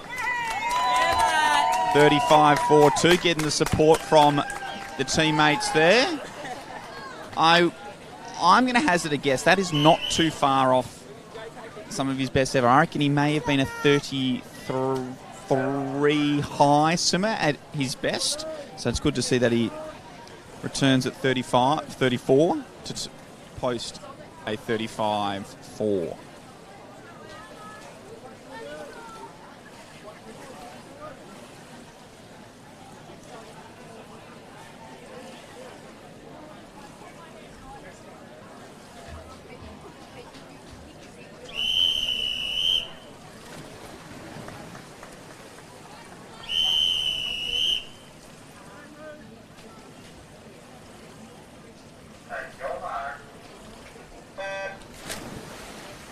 Now we've moved on to event 51, the girls 16-17 100-metre backstroke.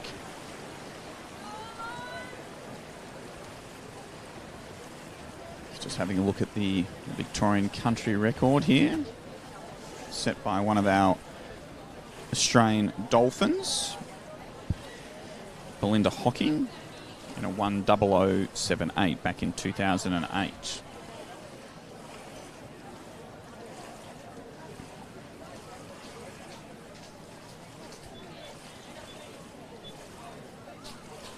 So in this opening heat, Erica Shaw leads through the first 50, ahead of Emily Kearns. Swimming well in lane 3, Emerson Woods. Those three are just starting to extend away from the field slightly, but also swimming well, Celeste Ellis in lane 2 as we come under the 15-metre false start rope. Strong finish by Emily Kearns, but Erica Shaw will hang on and take out this opening heat in a 1:09.29.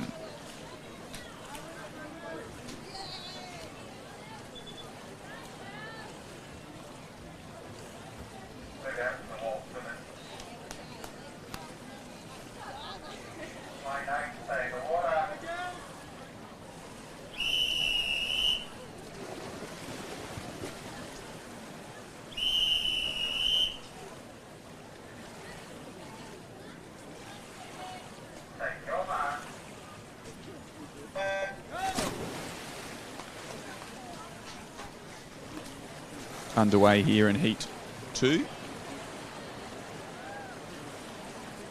Really strong start from our Traralgon teammates in lane 4 and 5, Molly Cargill and Nicolette Wright. And is Nicolette Wright, who keeping that stroke rate nice and high, and is going to lead through this opening 50 and turns first in a time of 33.27, ahead of Molly Cargill, and in third place, Stephanie Moran. Swimmers, please note, results of event 49, the women's 18 and over 50 metre breaststroke have now been posted. So Nicolette Wright Any person wishing to continues to lead over her teammate must do so prior as we move into the final 15 metres of heat 2 of our girls 16-17 100-metre backstroke. the women's 18 and over 50 metre breaststroke. So Nicolette takes have this now been out, posted. 1:09.77.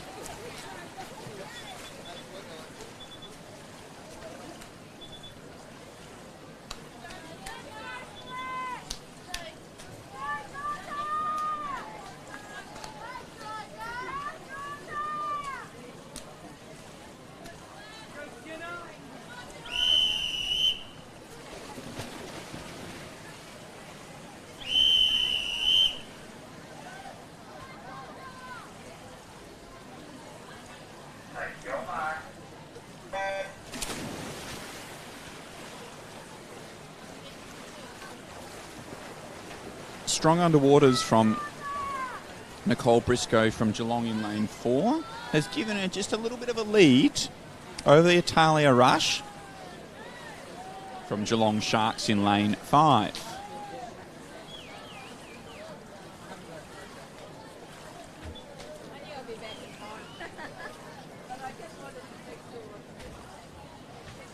So through the first 50 metres, it is Nicole who leads. Tight for second. With Chanel Simsik starting to move into contention in this race. But Nicole Briscoe has extended her lead over this third 25 as she moves into this final 25. Just starting to get a little bit close to the lane rope in this final 25. Always a challenge about swimming outside. Sort of need to try and keep a track of that lane rope in the corner of your eye in backstroke to try and help you maintain the same distance from that lane rope, as there's nothing to follow along on the route. And Nicole takes this heat 3 out. And a strong second 50 from Zoe Dowler gets into touch second, with Georgie Turner in third.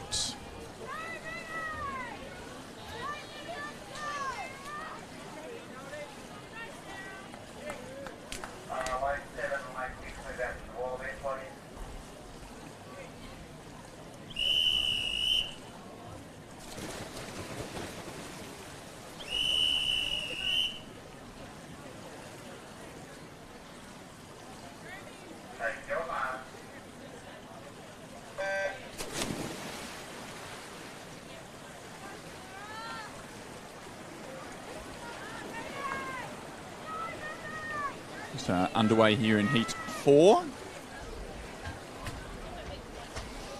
of our girls 16-1700 metre backstroke.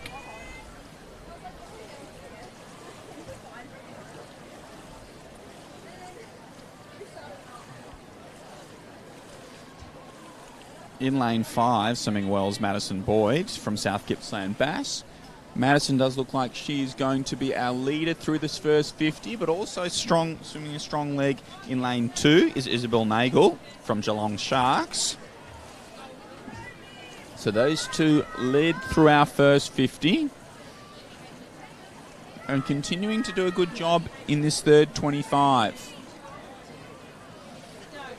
Starting to challenge them in lane 1 from Warrnambool, Mimi Jenkins. And it does look like Madison Boyd is slightly ahead, but in second now, Mimi Jenkins coming strongly in this second 50 as we approach the flags in the final 5 metres.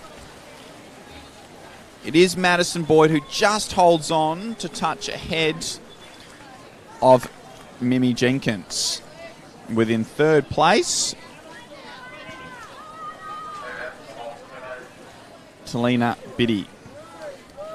As we move on to our 5th and final heat of our girls 16-1700 metre backstroke.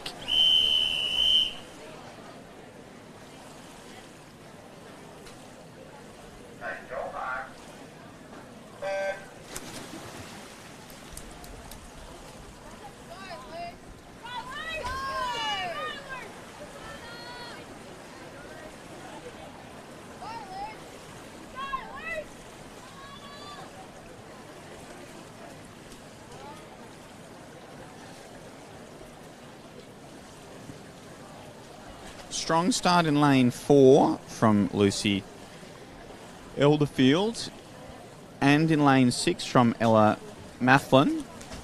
Those two will lead through this opening 50 here in heat 5, both turning through in 37s.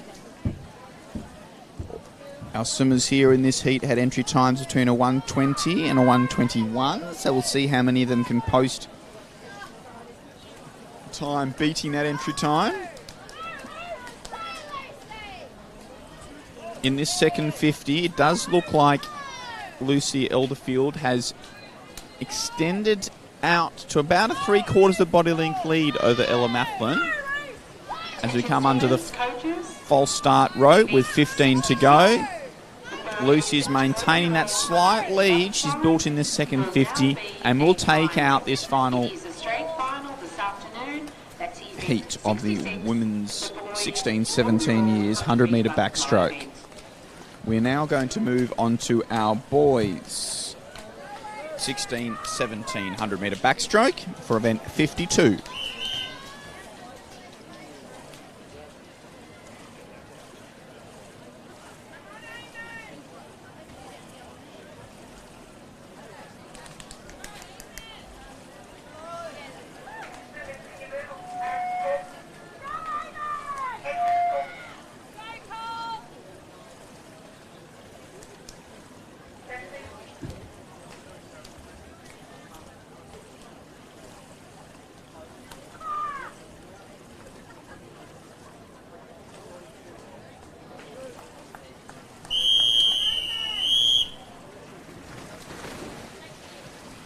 So our swimmers in Heat 1 of event 52 are now in the water.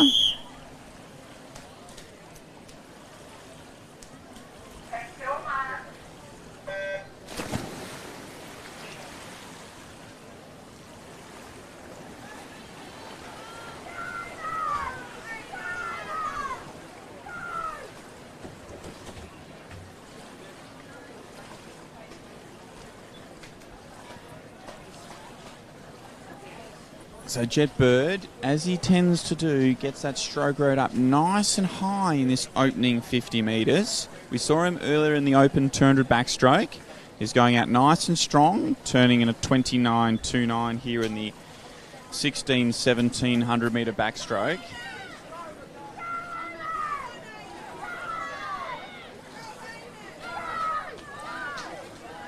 So Jet's maintaining that nice height stroke rate in this second 50. Jet had an entry time of 59.42. Probably not going to be quite under the minute here in this morning's heat session, but he's still going to post a very solid time of 1:00.13, with Eamon coming in for second. And touching in third was Joshua Wilkinson. So we saw a number of these swimmers compete earlier in the open 200 metre backstroke, and now they're competing in their age 100 metre backstroke event.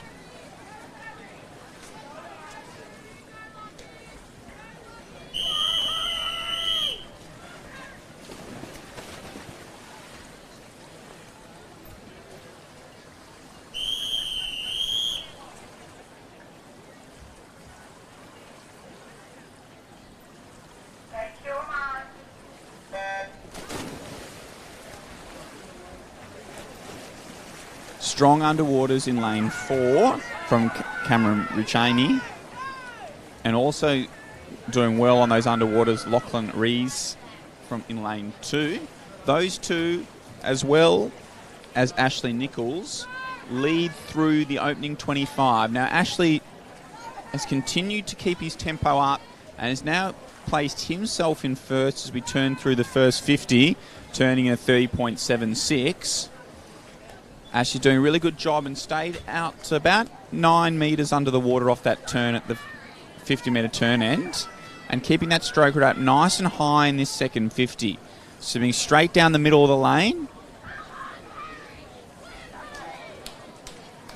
In second place comfortably now is Cameron, with a tight battle for third, with Hayden Gillett moving into third place. But it is all Ashley Nichols, and he touches in a 1:03.14 ahead of Cameron, with Hayden Gillett in third, and our early pace setter after the start, Lachlan Rees, in fourth. As we now move on to our third and final heat of event 52, the boys 16-17 100 metre backstroke.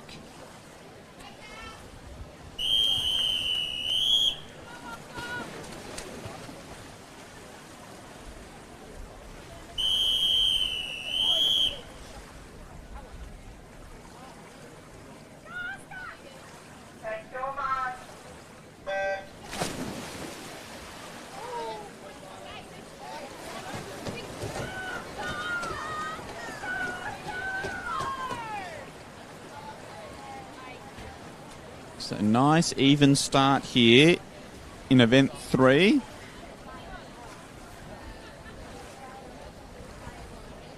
With Thomas Smith.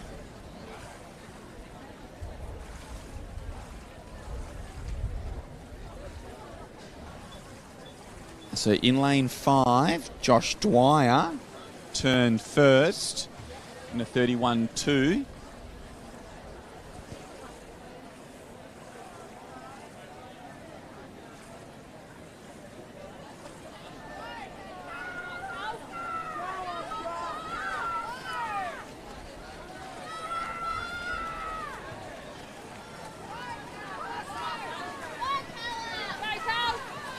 And touching first in this third heat, Joshua Dwyer, ahead of Thomas Smith.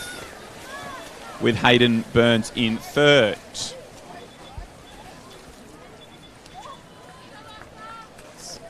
So we're now going to move along to event 53, the girls' 13 years 100-metre breaststroke.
Swimmers, please note the results of event 52, the boys 16-17 100-metre backstroke, have now been posted.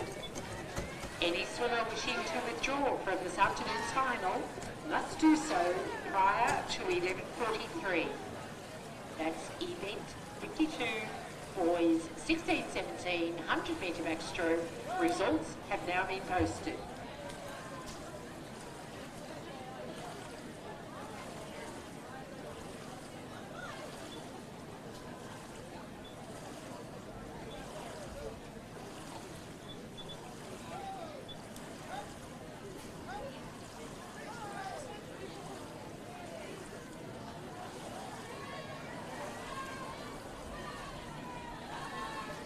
Just a reminder for those who may not have heard it earlier, event 66,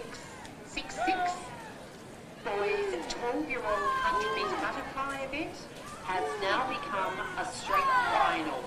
There will be no heats this morning for event 66, boys 12-year-old 100-metre butterfly.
Please note results of event 51.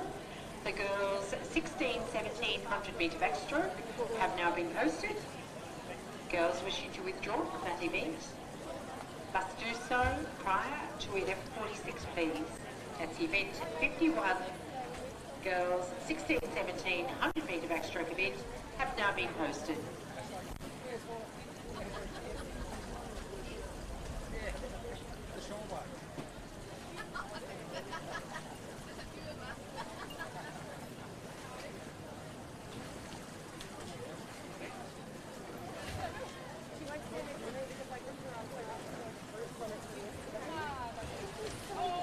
As Summer Morgan takes out his fourth and final heat of event 53, the girls 13 years 100-metre breaststroke.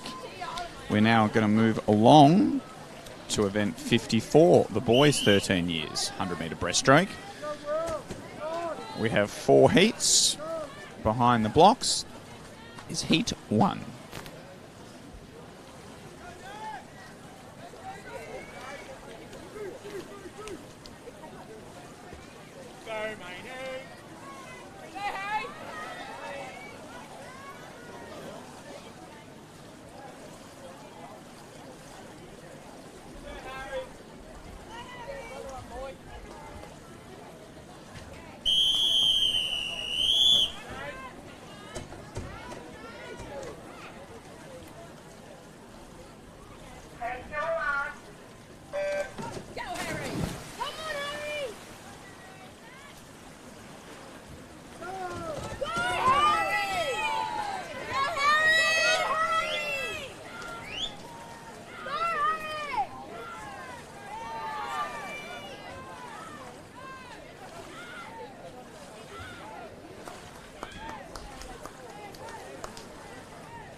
Come into the second 50 here in the opening heat of our boys 13 years 100-metre breaststroke. It is Will Lowe, who has got about a body length lead over Brodie Cargill, and also coming strong in lane 5 is Dax Conhede. So Dax is really coming strong in this last 15 metres. Has come right alongside Will. It's all going to be about touch on the wall, and Will does get his hands on the wall first in a 1:18. 9-3, just ahead of Dax.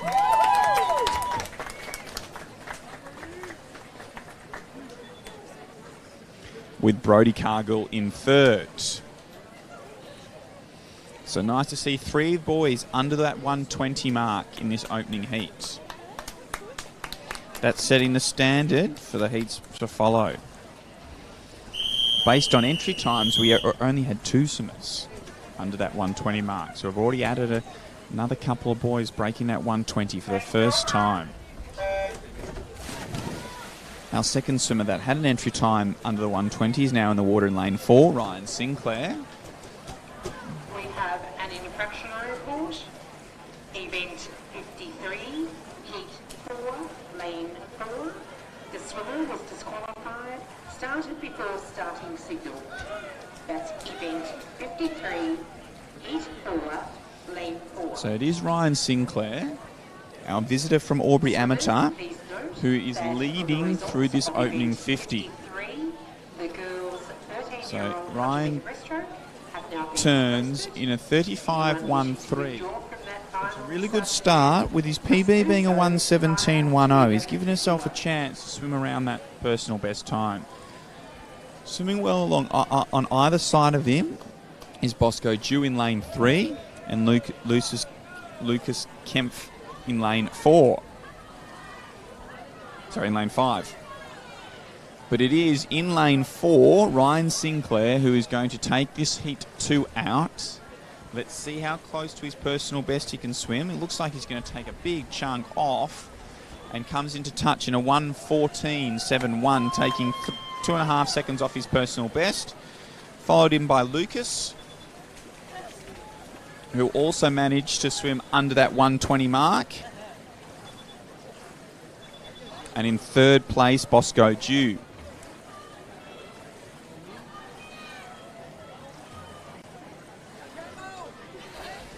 So some big personal bests there from our swimmers so far. So we now have 5 boys who have time under 120.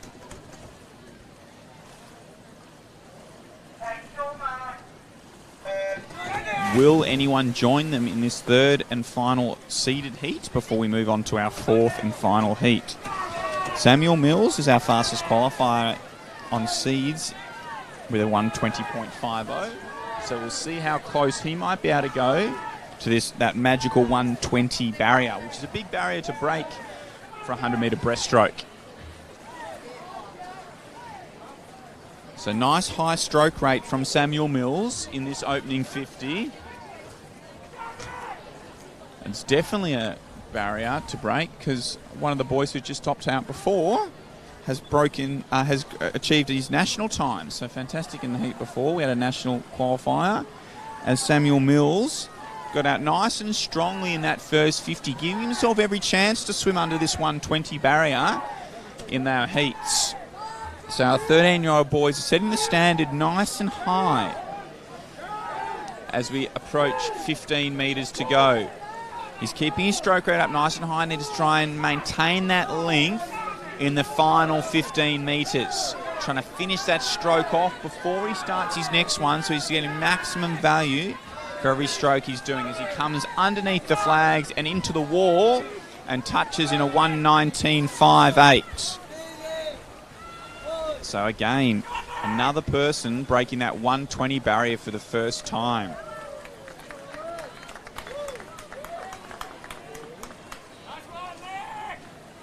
So in second place in that heat was Cody Sade, and in third, Edward Jones.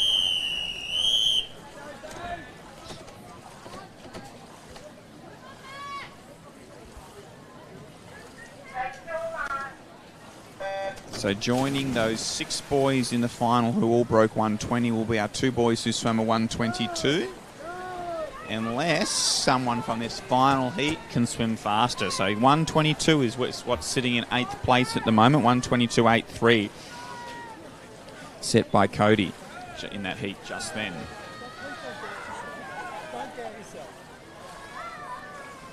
In this final heat, in lane 3, Jara Tagel sets the early speed.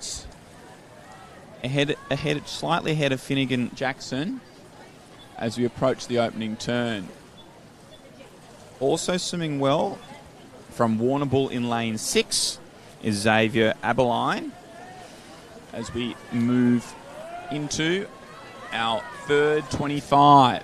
A really strong third 25 from Xavier Abeline. He's now moved up alongside Jara as they pass that 75-metre mark and we move into that final 25. The support for Xavier from his teammates are nice and loud as he has moved into the lead with 7 metres to go. Comes underneath the flags.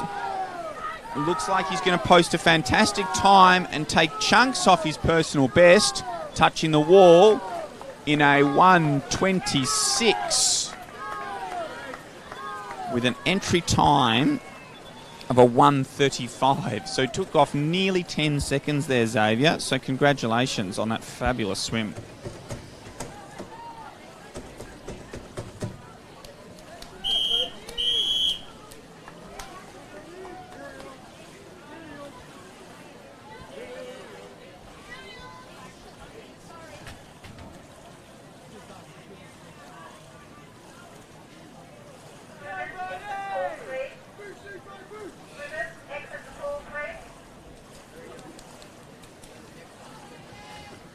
We're now moving on to one of our hardest events on the program, event 56, the men's 400-metre individual medley. Our 400-metre individual medleys are timed final. So this morning we'll have our first heat, and during the final session we will have our second heat, which has our fastest 8 athletes based on their entry times.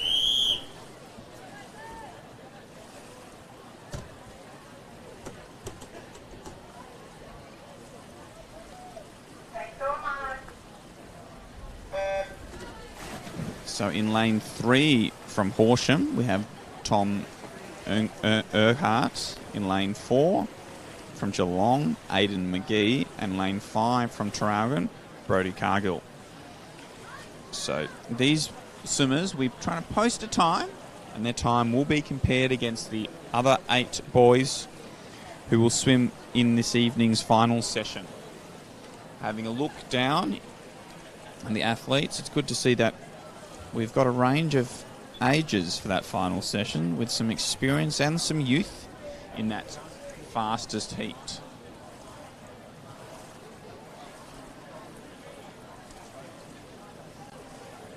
So in this 400 IM, it's really important to get through this butterfly with relaxed, easy speed. You don't want to be hurting to swim this 400 IM. You want to feeling relaxed, smooth. You want to get to the end of the butterfly as quickly as possible, although you feel like no energy. Brodie Cargill is doing a fantastic job here, and he leads through in a 1:11.60, just ahead of Aidan, with Tom in third. So now we're moving into our backstroke leg. The temptation after 100 butterfly is to use the backstroke leg as recovery, but you need to be nice and aggressive here on this backstroke leg. Try and keep a high tempo. Hips and feet up nice and high, but feeling light on those legs. Could you please come to the marshalling area immediately? We need swimmers, please. So Aidan and Brodie are going stroke for stroke down this backstroke opening 50, with Tom only about a body length and a half behind those two. So through the 150-metre turn is now Aidan, who's taken over a slight lead ahead of Tom, and Brodie just a little bit further behind in third. So these boys all had entry times between a 5:15 and a 5:16. So that's their challenge, to see how close to their personal best they can get. The real magical barrier for a 400 IM is that 5-minute barrier. So you never know. We'll see how they go this morning. We'll probably see that 5-minute barrier go down a few times tonight, but maybe some of these boys can get close to that mark. Really strong second 50 by Tom Erhardt in lane 3 from Horsham, and he's now moved into the lead just ahead of Aidan McGee with Brodie Cargill in third. So we're now moved into our breaststroke leg. The reason why we're trying to be soft on those legs through the backstroke leg is now we move on to our breaststroke leg, which is our leg-dominated stroke. So really work on driving off those legs and staying long and tall. But you still need to be aggressive. Even though it's a 400 IM, yes, you're gliding, but you really want to feel like you're stretching out and driving forward off those legs. Tom continues to do a good job and has probably extended his lead slightly in this first 50 of the breaststroke as he goes into turn at the 250 metres. A body length ahead of Aidan with Brodie in third.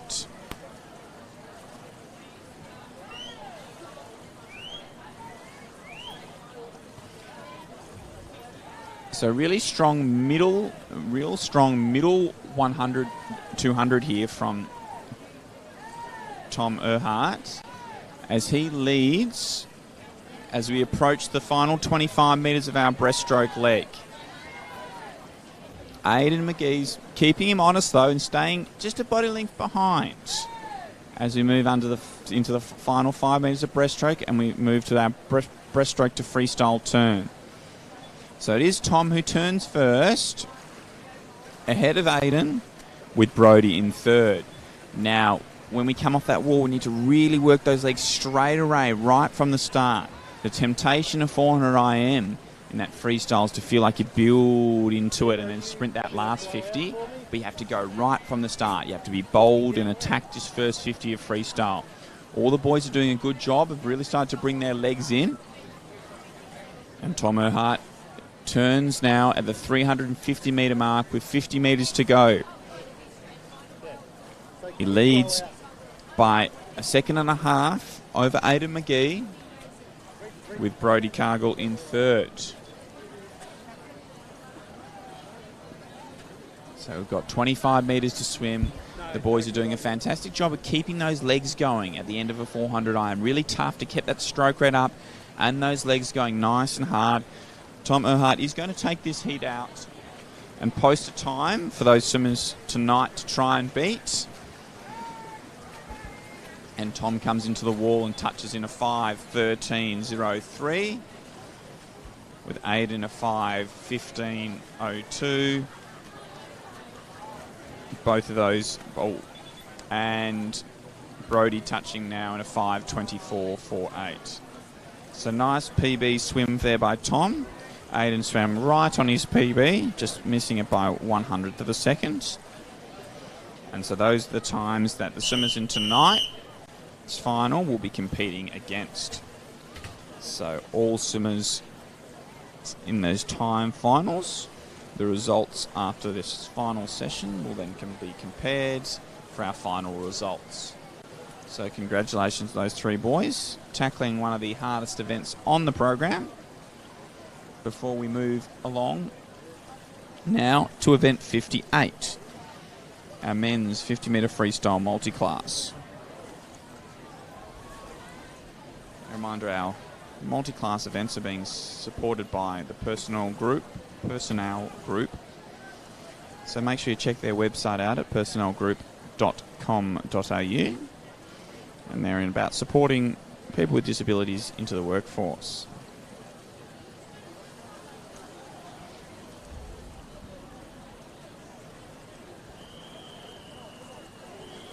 So those swimmers and parents and anyone else who's watching this live stream who are new to swimming in our multi-class events, it's not necessarily the swimmer who touches the wall first who is the winner of the race. The swimmers are all competing against their individual classifications world records and posting the best time they can, and their time is then converted to a point score based on their individual classifications world record, and the point score is what separates the athletes and how they are ranked at the end. As Fallon touches the wall first, touching in second is Aaron Skinner. And a nice battle for third and fourth. And coming in here in lane 2, Max Chandler swam a personal best. Going so close to cracking that 40-second barrier, 40.01.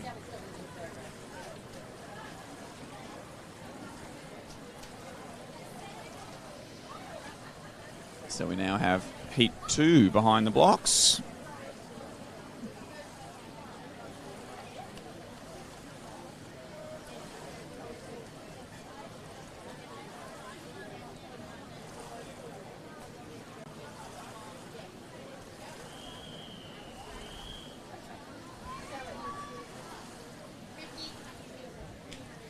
Okay, so heat 2's now on the blocks and in the water.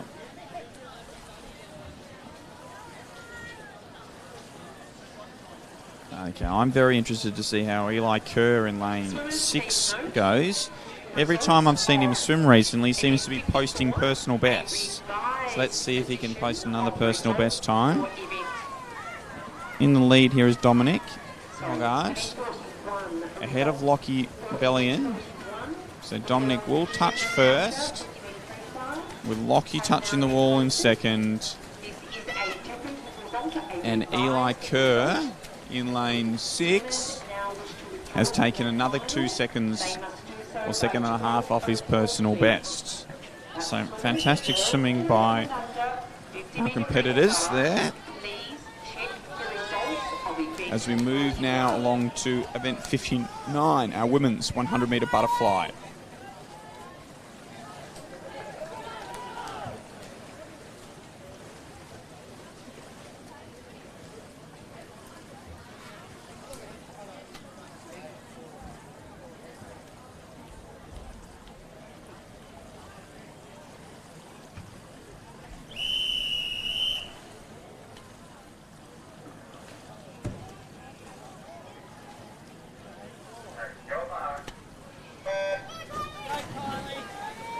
So we have 4 heats of women's 100 butterfly.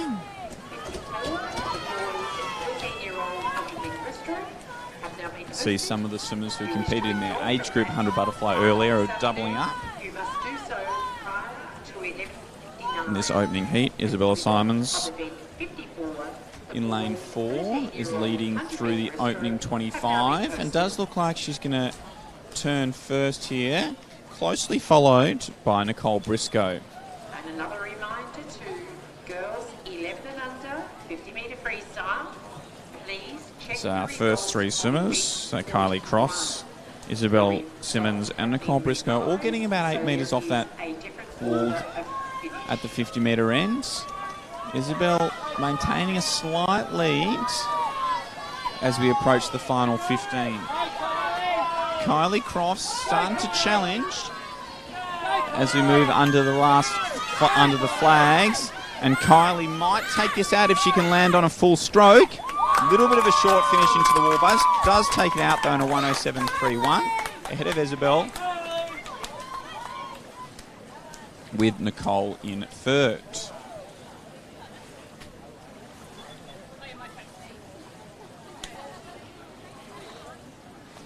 Now behind the blocks we have heat 2.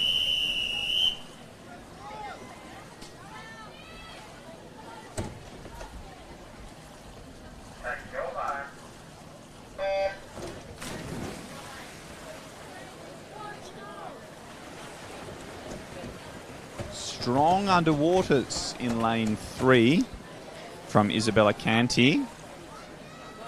And she led through the first 15. Now taking over is Molly Cargill in lane 4 from Traralgon.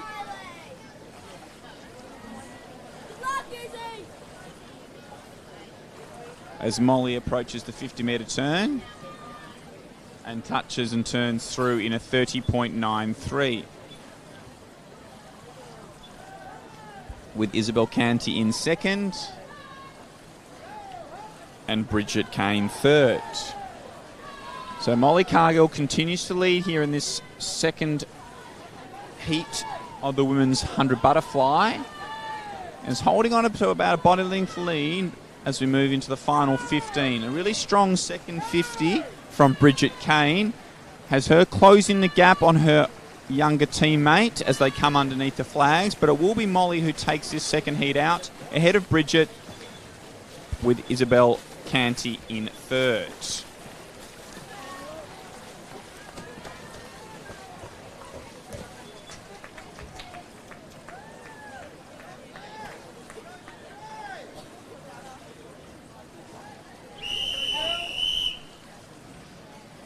So moving on to heat 3 now.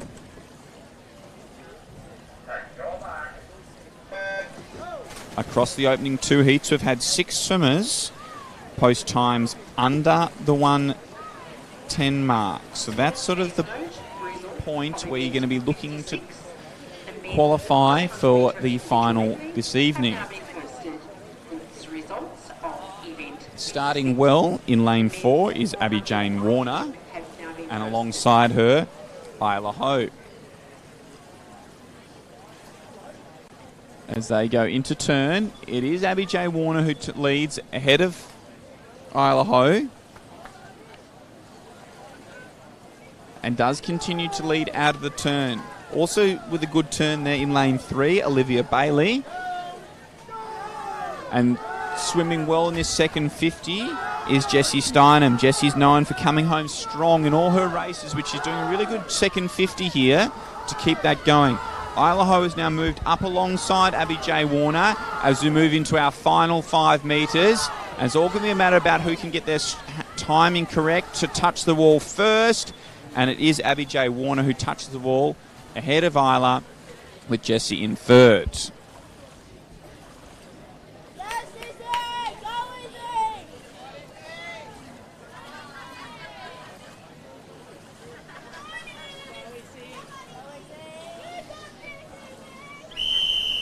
Very close, but it looks like that time from Jessie Steinem of a 109.43 is currently sitting in 8th position, just 0.03 ahead of 9th position as we move into our 4th and final heat.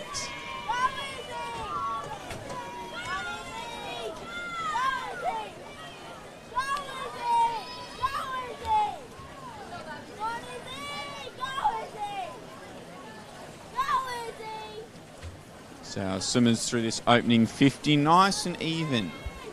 Aisha, Isabella and Zali as they turn together at the 50-metre mark.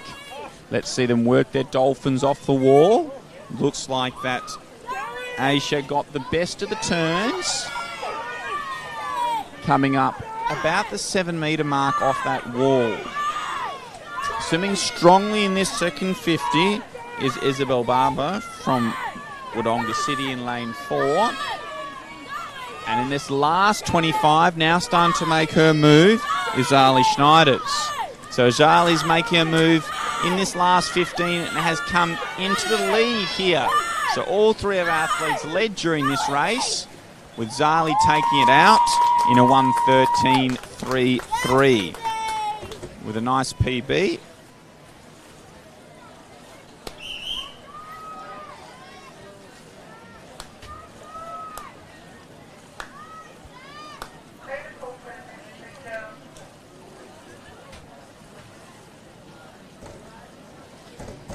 So we're now moving along to event 60, the men's 100-metre butterfly. We have 3 heats. Behind the blocks is heat 1.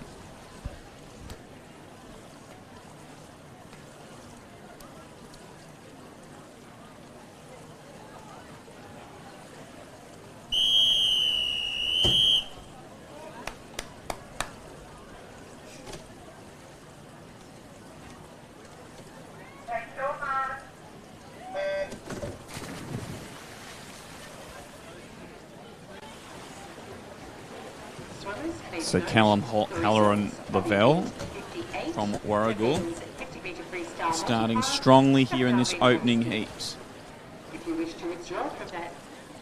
Callum coming off some really good swims last year at the Australian Open Short Course Championships, swimming in a number of B and age group finals. Have now been posted. So Callum leads through this first 50 and doing a really good job at maintaining that rhythm and tempo while staying nice and relaxed. Ashley Nichols is maintaining second place as we move into the final 15 metres. And finally coming into the wall to touch here, Callum ahead of Ashley, tied for third, but it is Mossman who gets the touch ahead of Jack Polka.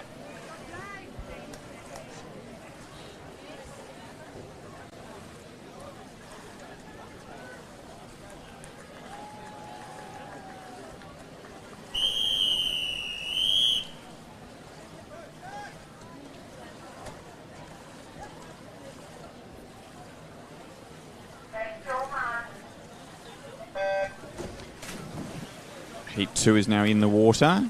It's good to see that number of our swimmers are swimming events that maybe aren't their favourite events. That's led by Cameron Jordan here in lane 3, and better known as a breaststroker. He's giving the 100 butterfly a crack. James Meddings is our early leader in lane 4 as we start to approach that 50-metre turn.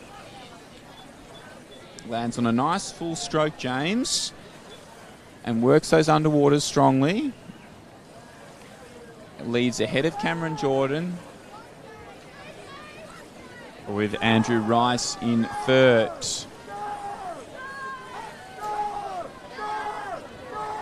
Maintaining that nice high tempo, but watch Cameron Jordan second 50 here, coming home really strongly, and has challenged James for the heat win, and it is just James Meddings in a 59.93 ahead of Cameron Jordan, who just missed the minute barrier, 0007. And in third place was Andrew Rice.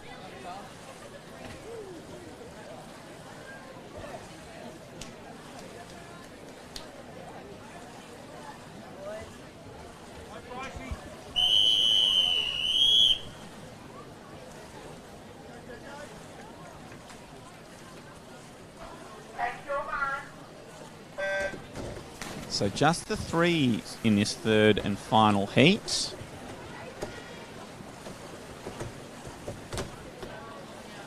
So currently we have 8 swimmers at a 104.0 or faster. So 8 swimmers, 104.0 or faster. That's the time that these swimmers are going to have to beat to give themselves a chance to swim in tonight's final. Turning through the first 50 is Gabe Watson and Jackson Clerks. Those two lead and are going stroke for stroke through the 75-metre mark. Now it'll all be about maintaining that rhythm for these last 15 metres and trying to land on a full stroke on the wall. And it is Jackson Clerks who touches the wall first, followed by Gabe Watson.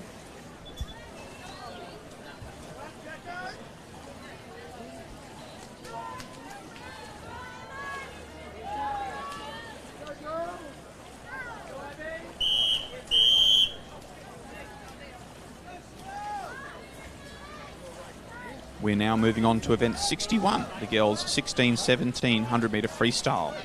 We have 6 heats. Behind the blocks is heat 1.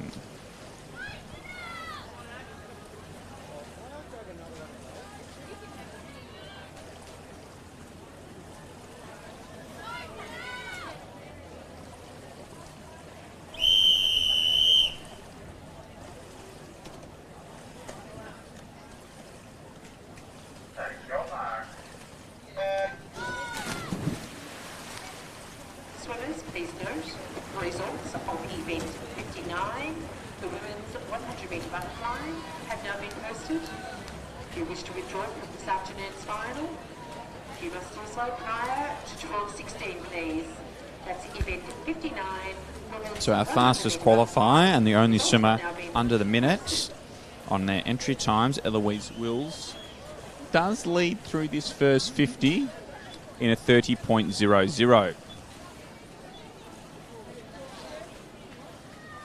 So in this third 25, she's come off the wall really well and extended that lead with Erica Shaw, who's been swimming well all meet, over in lane 7, moved into outright second. It will be Eloise who comes into touch and take this opening heat out in a 1:02.02, just ahead of Erica Shaw.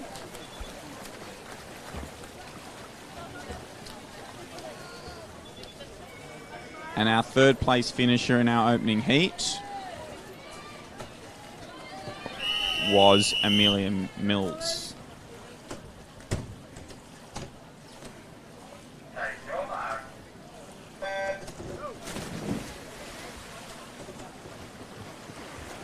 Underway here in Heat 2. Molly Cargill back in the water. She's been in the water a number of times this week and putting up good performances in every swim. She leads through this opening 50.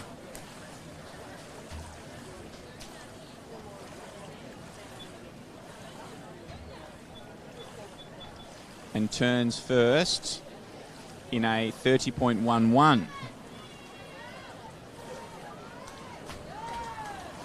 Molly doing a strong job through the turn, but who's really exploded in this second 50 is Stephanie Moran.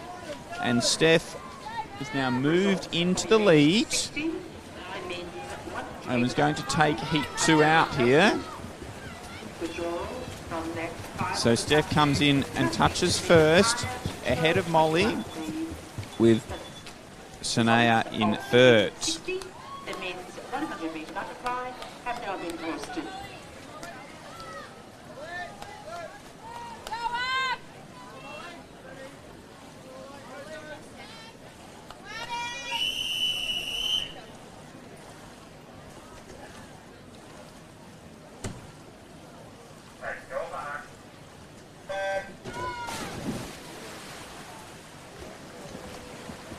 Underway here in Heat 3, our last of our seeded heats here in the girls 16 to 1700 metre freestyle.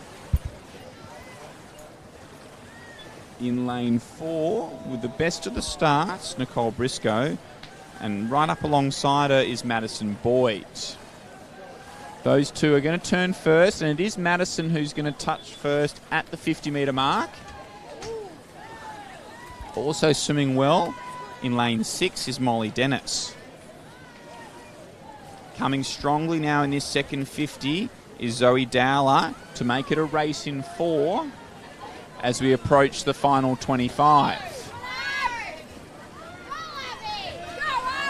So Zoe Dowler has come all the way through the field and is battling Nicole Briscoe to take this heat win out, and they go into touch together with Madison Boyd in third.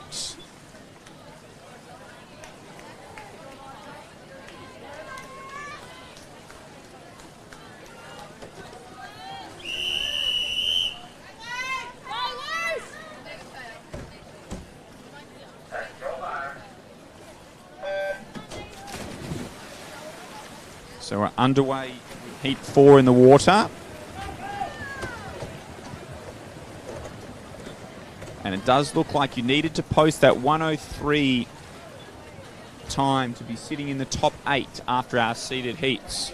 So it looks like Madison's Boyd 1:03.99 is currently sitting in 8th position after our opening 3 heats as we moved on to Heat 4 as they approach the 50 metre turn.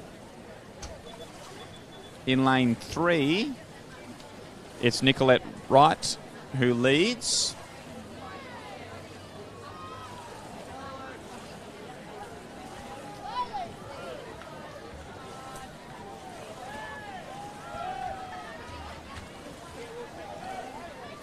So Nicolette continues to lead,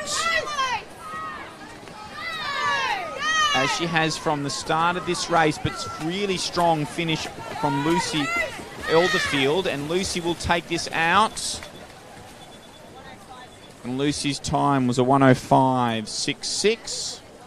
Also swimming well over in lane 8 was Georgie Turner. As we move now along to heat 5.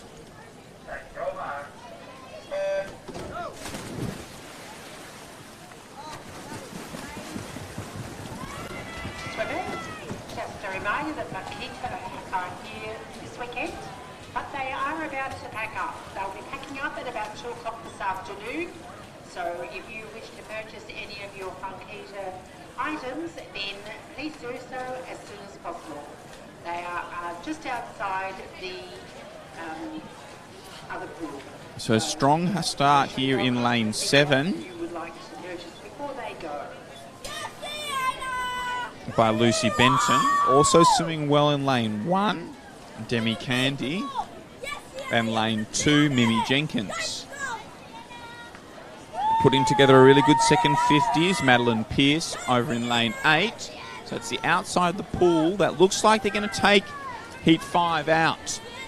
Will it be Demi Candy in lane 1, or over the far side, or the near side on the camera lens, Madeline Pearce? But it is Madeline Pearce who takes it out ahead of Demi Candy, with Lucy Benton in 3rd before the middle of the pool come through.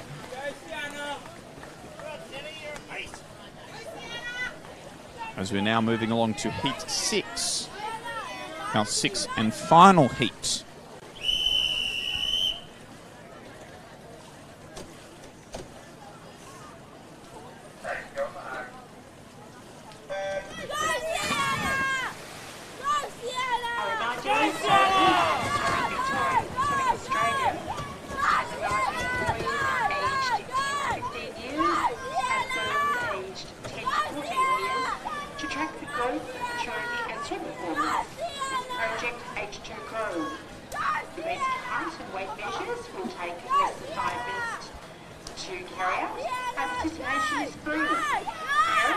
So through the opening 50 in this 6th and final heat, it's Alison Kennedy over in lane 7 who leads. So again, we might have someone from the outside of the pool come through to win another heat. It does look like Alice is continuing to hold her lead as we move into the final 15 metres. Also swimming well in lane 1 is Sienna. But Alice Kennedy has led from the start and is battling under the flags to hold on to this lead from the other side of the pool.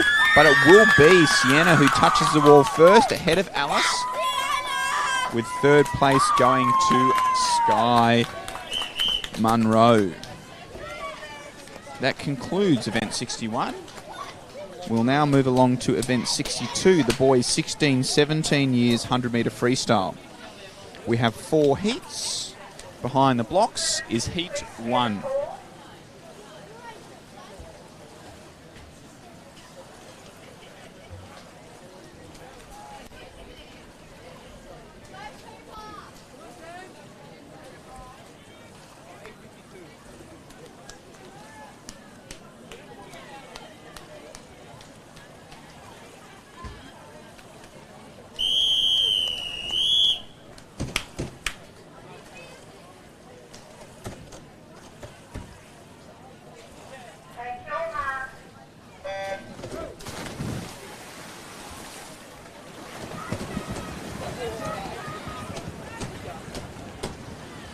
So strong start by Ashley Nichols in lane 4 as he leads through the opening 25.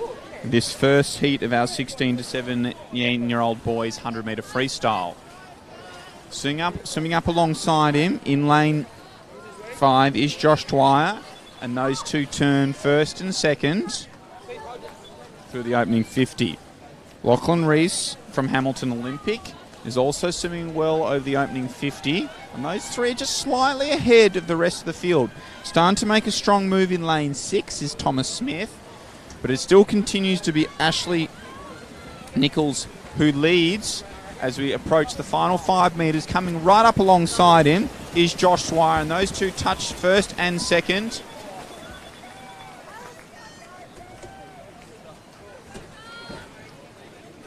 With third place going to Thomas Smith with that strong second 50.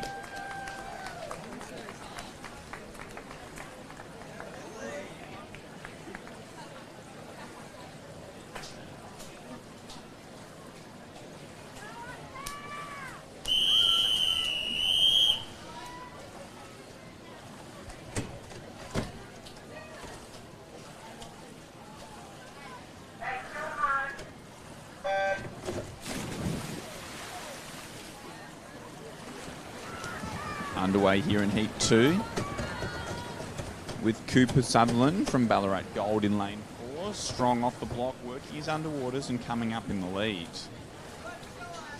Swimming well alongside him is his teammate Edward Meddings, and does look like Edward's going to lead through here at the 50 metre mark. So Edward leads with Cooper in second and Braden Wilson closely behind.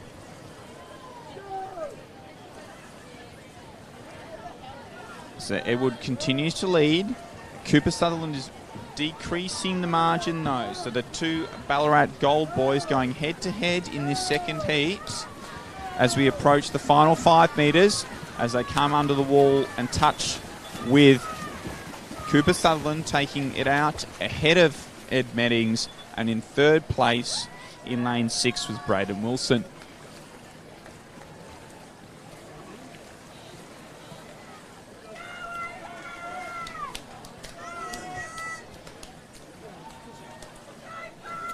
So we've had 6 swimmers now post times of 57.48 or faster as we move to our third heat.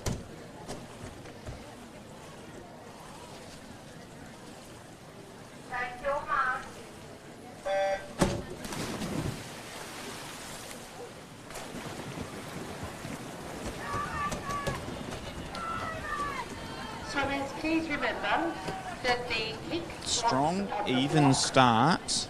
have only a small pin.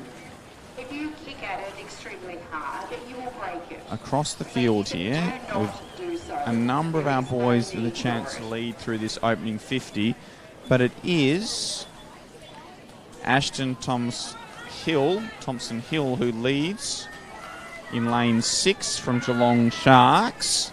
Now making their move through the middle of the pool is Cameron Riccini in lane 4. But Ashton still continues to lead, from Kangaroo Flat. Ashton Thompson Hill is going to hold on and take heat 3 out. Not quite.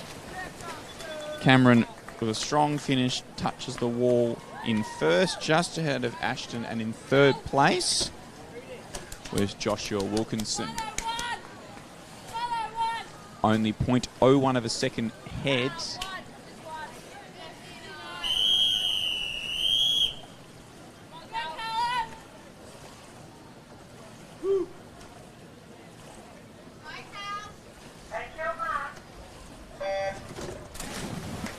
So it's going to be very tight for those final few spots in tonight's finals. That 57 low is what looks like you needed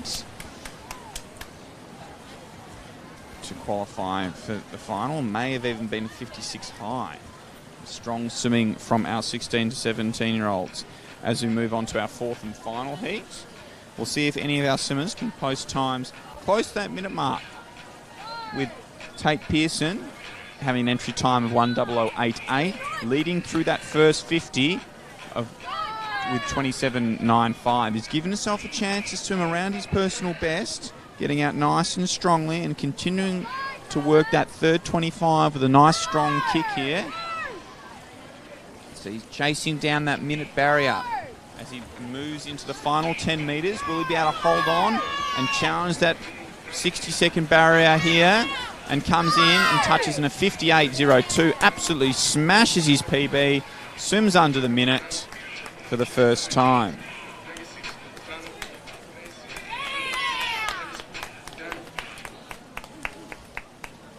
As we're now going to move along to event 63, the women's 18 and over 50 metre freestyle. We have 5 heats. Behind the blocks is heat 1.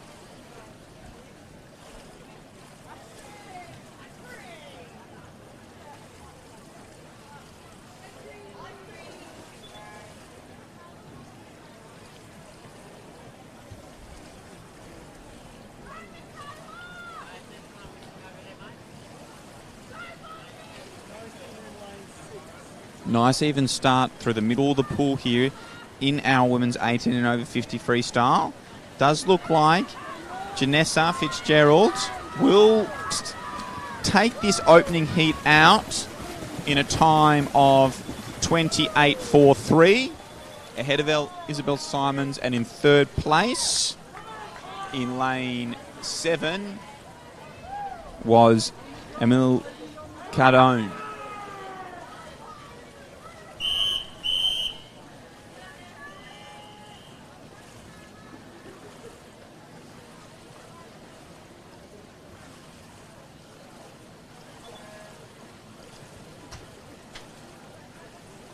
Heat 2 is now underway. Up strongly, Kylie Cross in lane 4.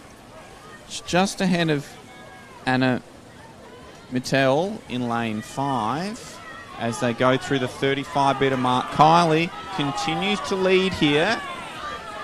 Anna starting to challenge her, but it will be Kylie Cross who takes heat 2 out in a time of 28.31.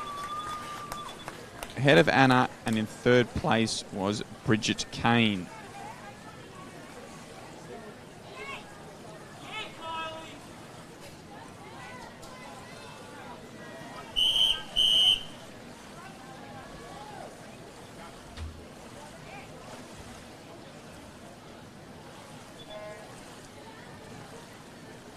So heat 3 is now underway. First up in lane 6, Melissa Sam Brooks. But moving through the field in lane 4, Fabian leads through the first 25.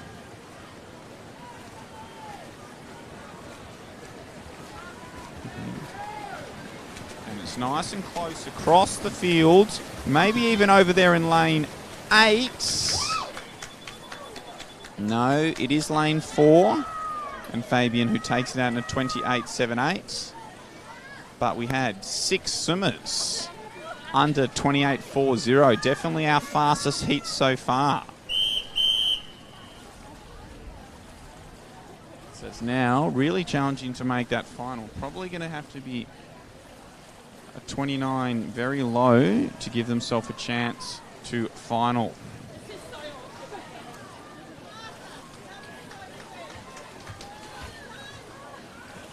So heat 4's underway and has passed the 25-metre mark with Cadence Bazina leading, but now taking over Hannah Nung. And Hannah from East Gippsland Water Dragons will take heat 4 out in a time also under the 30-second mark in 29.75. And a very excited look on Hannah's face. I'm going to hazard a guess that may have been the first time under 30 seconds from Hannah, so congratulations. That magical 30-second barrier in our 50 freestyle, always a great one to crack. As we move on to our 5th and final heat. Felicity Millard in lane 3, putting together a really strong performance over that opening 25. Now Claire Quillian in lane 4 has come up alongside her. Those two are just ahead of Sophie Fitzpatrick. And also swimming strongly out in lane 6, Katie Mitchell. And it is Katie Mitchell who takes it out at 30.18.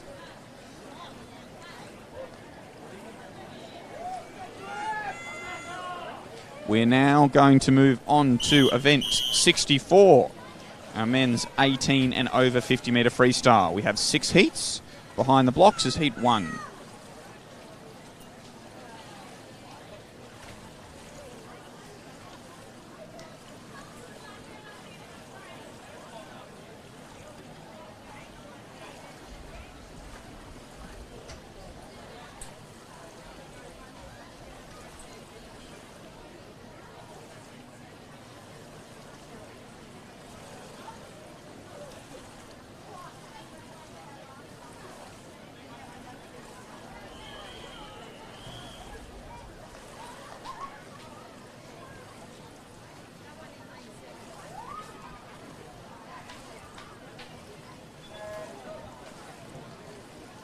Look for Callum Haller and Lavelle to start well here in lane 5.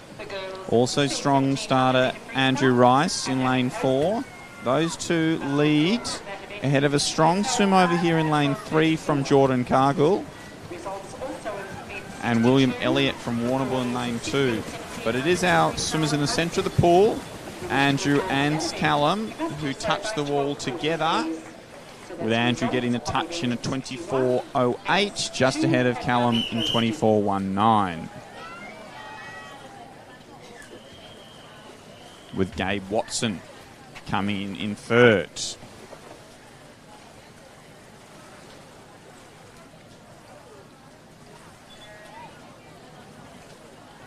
So heat 2 underway. Caden Gill in lane 4, upstroking nice and fast, keeping that tempo up nice and high. Sebastian Christie Crane going with him over that opening 25. Also swimming well in lane 3, Riley Griffin.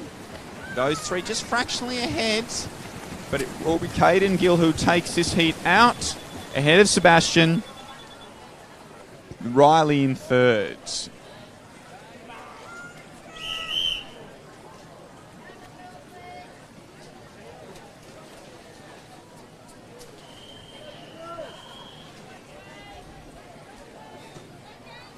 So it had 6 swimmers at 25.28 or faster.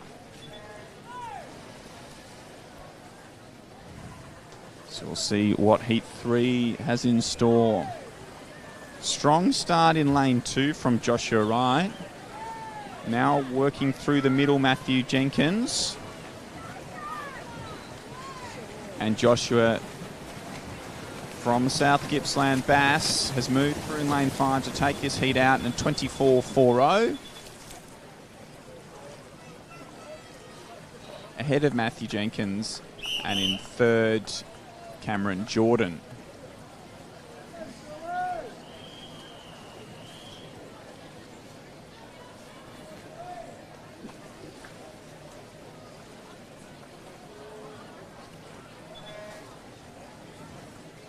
As we now move into heat 4. Looks like we might need time under that 25-second mark to make this final. So in lane 7, Joshua has the slight lead as we come under the final 5 metres, and we'll take this heat out. No. It was Oliver Guthrie in lane 2, just got the touch on the wall. Alongside Lachlan Wright as they touch together to take it out in a 26.59.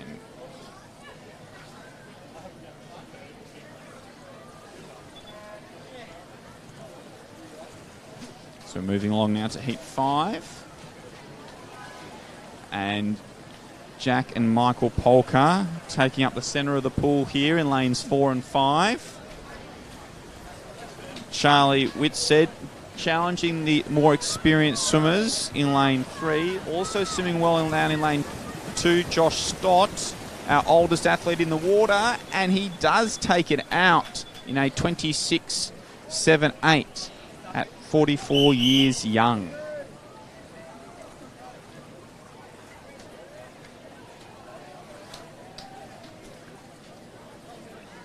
So experience paid off. We had a number of athletes in that heat who are above the age of 30.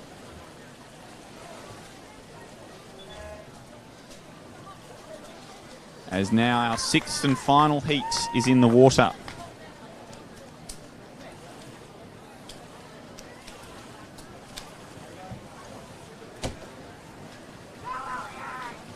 And swimming really strongly over in lane 7, keeping the spirit of the older athletes swimming well, is Ryan Nolan.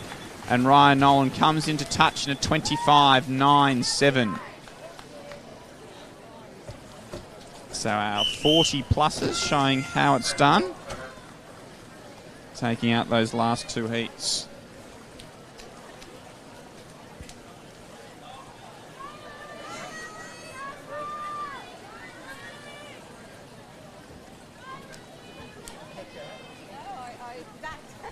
We're now moving on to event 65.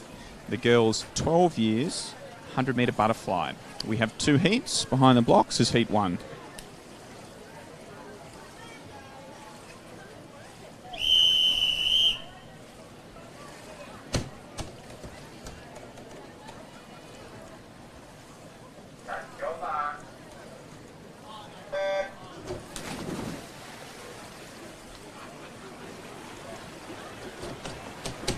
Swimmers, please note results of event 63. The women's 18 and over, 50 metre. It's a nice even start here in heat 1 with Azira Fong Sutton. Azira Fong Sutton starting to move clear after the 25 metre mark. Azira will go into the turn first at this 50 metre turn and turns first through in a 35.16 ahead of Phoebe Balcom. A strong turn from Phoebe, and she's moved up alongside Azira in this opening stages of the second 50. Also swimming a strong second 50 is Harper McRae, and now Harper is in with a chance in this heat as we approach that final 25. This is where it starts to get tough in 100 butterfly. It's all about keeping that momentum going, keeping that rhythm going, keeping that hips and tempo up. Phoebe Balcom does continue to lead here, just ahead of the two South Gippsland teammates, but it will be Phoebe who touches first in a 1:17.69.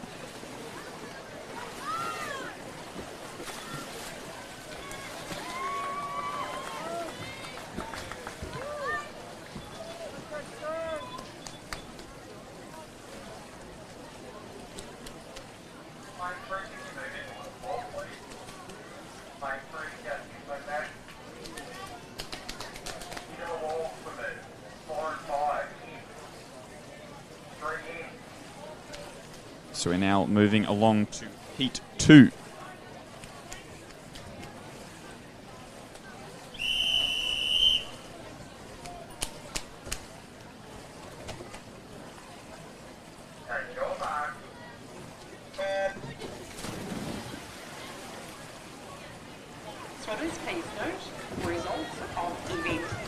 A strong start in lane 1 from Tia.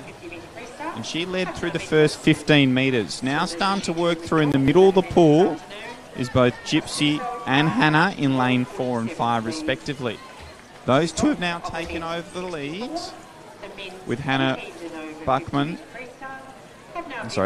Buchanan leading at the 50 metre turn and touches now in a 33.84 ahead of Gypsy.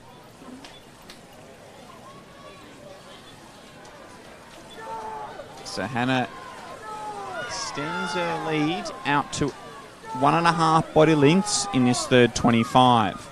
She's doing a really good job of keeping that tempo going, keeping her hips up, strong kick and maintaining that rhythm. She's now out to a 2 body length lead with Gypsy still maintaining second place, but starting to challenge her in lane 3 is Sophia Beaton. But it will be Hannah who takes this second heat out in a 1:15.09.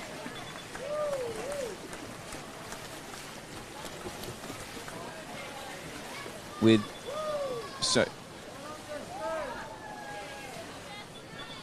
Sophia touching in second and Gypsy in third.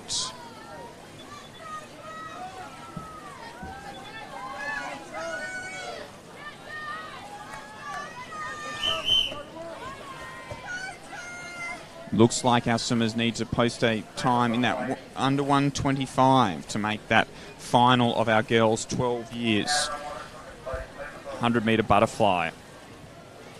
As we move now on to our event 67, the girls' 14-15 200-metre individual medley.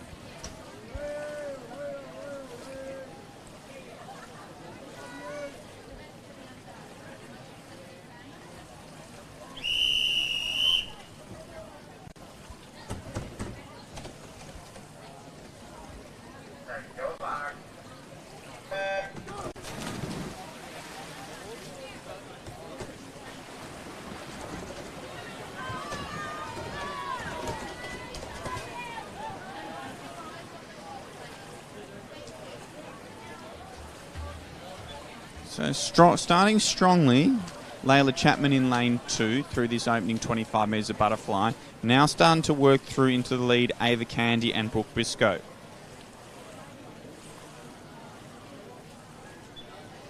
It is Brooke who touches first. I know, he still was Layla Chapman who held on to the lead through that opening 50 of the butterfly. As we moved into the backstroke, now it is Brooke who's taken over the lead with Zoe Schneider moving up alongside her. So lane 4 and 5, now in first and second, halfway through the backstroke.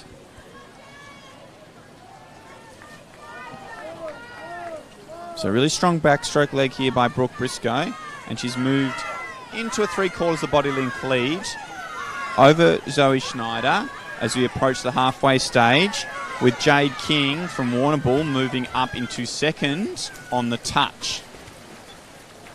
So really strong opening 100 over there in lane 8 by Jade King as Brooke Briscoe leads into the breaststroke leg. Now starting to make a move again is Ava Candy in lane 3 with Zoe Schneider in lane 5, both putting together good breaststroke legs so far in this opening 25 of breaststroke. Ava's coming right up alongside Brooke and has closed the gap down to about a half a body length as we come to the last 15 metres of our breaststroke leg. So it's the middle of the pool who have cleared out ahead of the rest as we go into our breaststroke to freestyle turn. So the front three are all together as they enter into that freestyle leg. Remember, these swimmers are looking to try and post times that can put them in contention to make tonight's final. So it's really important that you do finish in that first couple of places in your heat to give yourself the best chance, because there's only 8 spots in tonight's final. It is Brooke Briscoe who will take this opening heat out in a time of 2:35.51 ahead of Ava Candy and Zoe Schneider.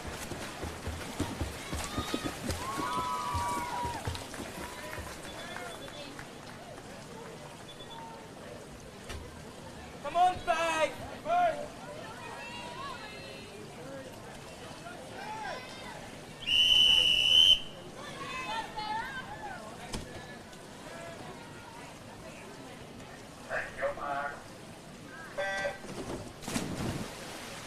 So heat 2 is now in the water.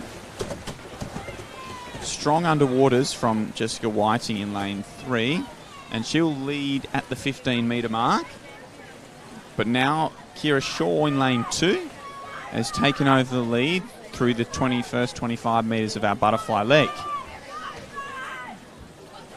So Kira's been putting together some really good swims this meet, and looks like she's going to continue that on her way here in the opening stages of this 200 individual medley. So Kira and Jessica lead through the butterfly leg as we move into our backstroke.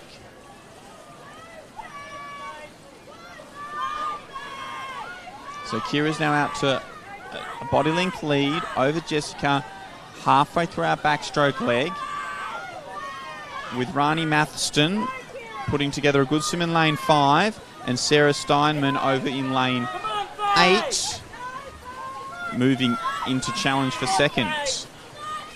But it is Kira Shaw who leads through the first 100 metres.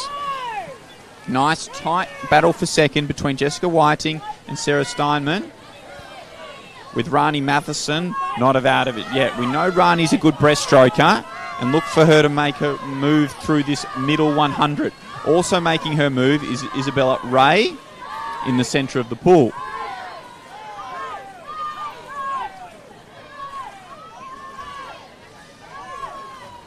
So Kira Shaw still continues to lead, but the margin has decreased in this breaststroke leg as her challenges are coming from Sarah Steinman, Rani Matheson, Isabel Rowe and Jessica Whiting. As you approach our breaststroke to freestyle turn, it's a nice tight battle with Kira, Jessica, Isabel, Rani all in a chance to take this heat out. But through this opening 25 of freestyle, it is Isabel who has now moved clear of the field as she approaches the 15 metres to go mark, with Rani just taking over second from our long-time leader Kira Shaw. But it will be Isabel who takes this second heat out in a time of 2:33.69. And tight battle for third. But it was Rani Matheson in second in a 2:39. And getting the touch for third was our early leader, Kira Shaw, in a 2:40.41.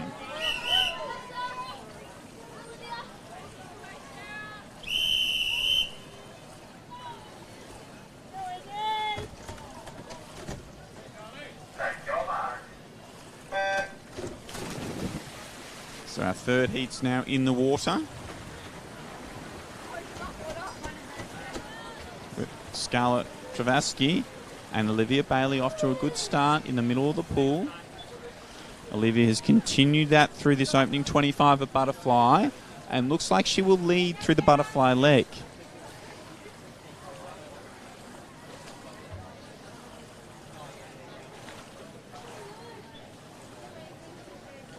So Olivia leads through the butterfly leg in a 32.45 and comes up with a nice fast stroke rate in her backstroke to keep that momentum going. Our swimmers in lane 6, 7 and 8, Isla Ho, Ava Richardson and Izzy Leaning, are putting together strong backstroke legs, and they're probably all through second through fourth, halfway through the backstroke. Olivia Bailey continues to lead. She's getting a little bit stuck on this lane rope, which is always a challenge when you're swimming backstroke in an outdoor pool. Nothing to look at on the roof. So you have to try and keep track of that lane rope at the outside of your corner of your eye to help you stay in a nice straight line. So Olivia Bailey leads. And then in second and third, we've got the extreme outsides of the pool. Taylor in lane 1 and Izzy in lane 8. Now we'll look for the breaststrokers to start to make their moves. But Olivia Bailey continues to lead and extend her lead. Swimming strongly in lane 6 and 7 are Isla and Ava. And they're starting to move back into second and third, having just passed Taylor and Izzy through the opening 25 of breaststroke. Olivia Bailey continues to lead as we move towards the concluding stages of our breaststroke and we approach our final turn. Really important that we try and hit that turn on a full stroke, carry as much momentum into that turn as possible. Quick turn, few strong dolphins pop up, and you have to go right from the start in that freestyle. Really work those legs right from the start. As we've got 30 metres of our breaststroke freestyle to swim now. Olivia Bailey has cleared out in front. A nice tight battle for second between Isla and Ava in lane 6 and 7. They're eyeing each other off as they storm down that last 50. But Olivia Bailey is going to take heat 3 out. And that nice tight battle for second is going to be all important with spots in the final up for grab. But Olivia Bailey takes it out in a 2:36.81. And very tight finish with Isla Ho just touching out Ava Richardson. Both of those swimmers in a 2:39.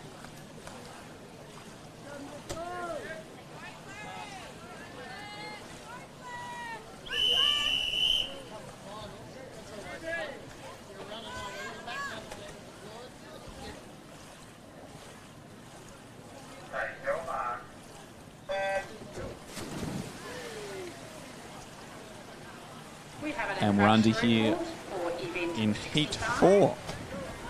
Heat 1, lane 1. The swimmer started before starting. Nice strong start by Claire Matheson in lane 1 here in heat 4.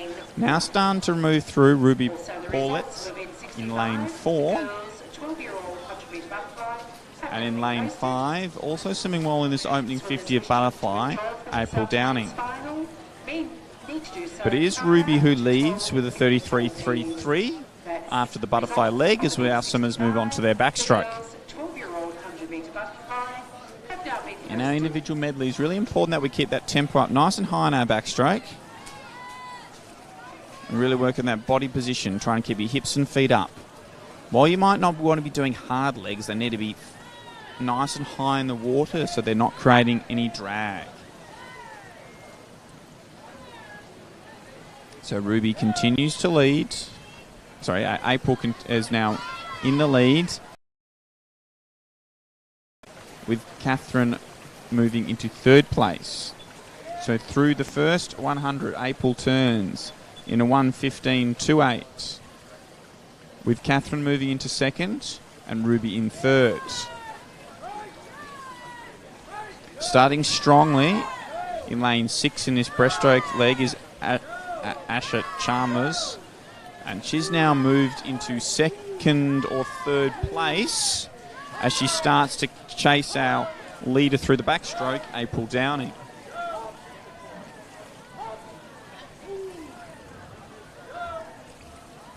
In lane 3, Catherine Mahoney is now leading ahead of Ruby in lane... April Downing in lane 5 and Asha Chalmers in lane 6 as we turn into our freestyle leg.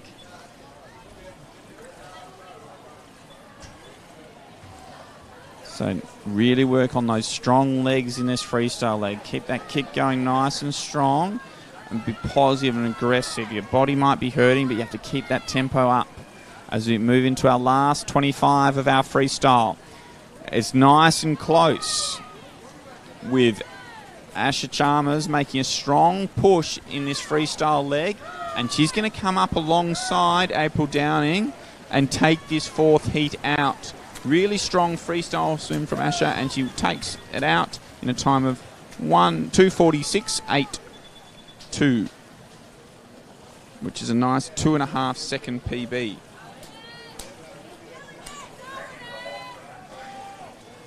We're now going to move on to heat 5, our 5th and final heat of event 67.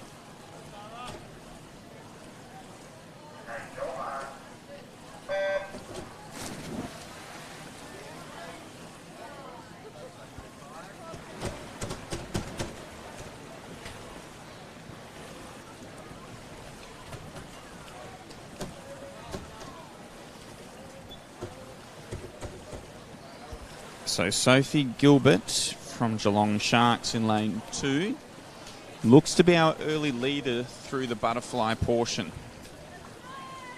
So with 5 metres to go in the butterfly leg, it is Sophie Gilbert who will lead.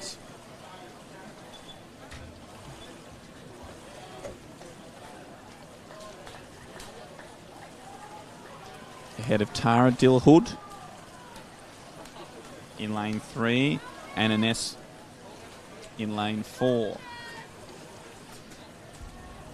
So a 200 individual medley gives the swimmers a chance to show their strengths and weaknesses. Obviously, you're trying to work your strengths and minimise those weaknesses so you can continue to improve as you go up the age groups in your IM swimming. As we approach the 100-metre turn, it's still nice and even here, but Sophie Gilbert is going to touch at the same time as Eleanor Justin. So the lane 2 and lane 6 lead, with our inside of the pool of Tara and Ines just behind as we move into our breaststroke leg. In our opening 25 metres of breaststroke, Ines has now moved into 2nd place behind Sophie, with Eleanor in 3rd. A really strong breaststroke leg here from Sophie Gilbert and Ines. And those two have moved clear of the other two competitors.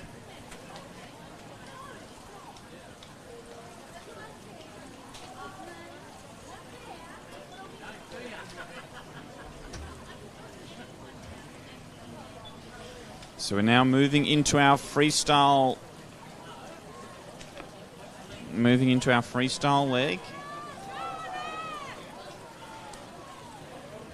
With Sophie continuing to lead, but challenging her now is Ines. Those two are going to battle over the last 25 metres of our freestyle, and coming really strong over the far side is Eleanor Justin.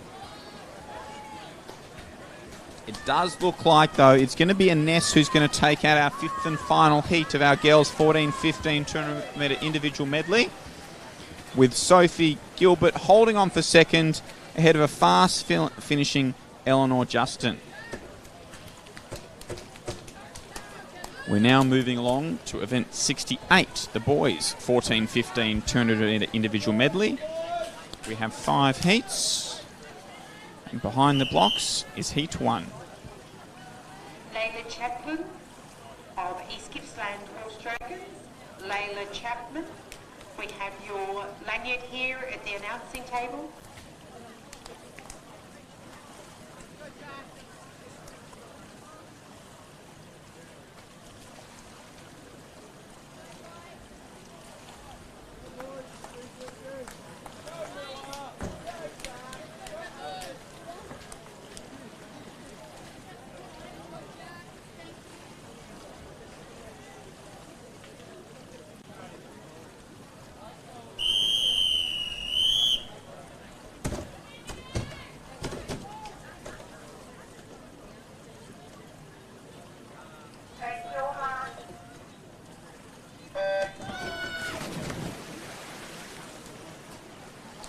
So we have 5 heats of the boys 14-15 200 individual medley. Just another gentle reminder to swimmers, when you're on the starting block, there really is no need to kick the And Jonathan Leong and Alec O'Brien getting off to a nice, strong all starting blocks down. lead in this butterfly. And it is Jonathan Leong who leads through the butterfly leg of this 200 metre individual medley.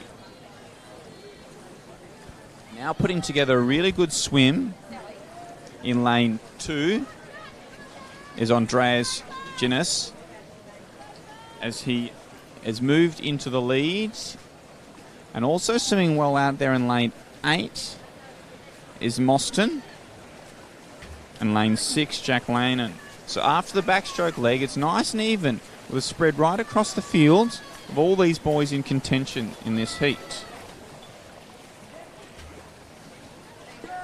Now we move into that all-important breaststroke leg. So breaststroke is our slowest leg, so we're spending the most time in our breaststroke leg. That does theoretically give us the most time to make a difference through this breaststroke leg. So our strong breaststrokers will look to make their move, and Jonathan Leong has done just that, moving through the field and is now clear by a couple of body lengths as he continues to keep that tempo up nice and high in the breaststroke portion of this medley as he comes into the 150 metre turn, and is going to turn well clear of the rest of the field now after a really strong breaststroke leg. So he's out by over 5 metres. And then still really tight for the minor places across the pool, with Mostyn, Jack, Kevin and Andreas all in with a chance for one of the minor places. But it is all Jonathan Leong, and he is going to take this opening heat out comfortably in a time of 2:27.16. Tight battle for second. Mostyn holds on, and in third place was Kevin Huang.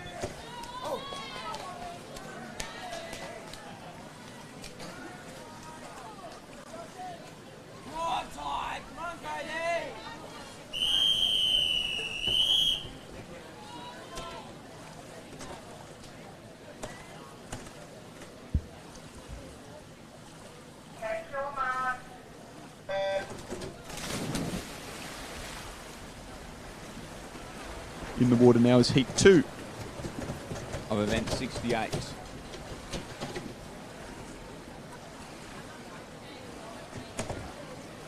Starting strongly in lane 6, Darcy Connell from Traralgon. And up alongside Darcy is Zachary Shearer from South Gippsland Bass.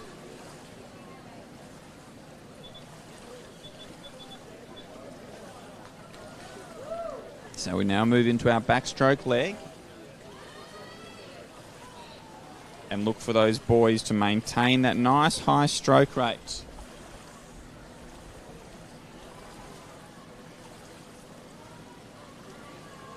Putting together a really good backstroke leg is Cody Bird. And Cody has moved well clear, about 2 body lengths clear of the field as he approaches his backstroke to breaststroke turn. Probably the most technically complicated turn, the backstroke to breaststroke. There's lots of different options. We saw Cody there go for the backflip option. We'll see some of the others go for a transition option and others the old school bucket turn.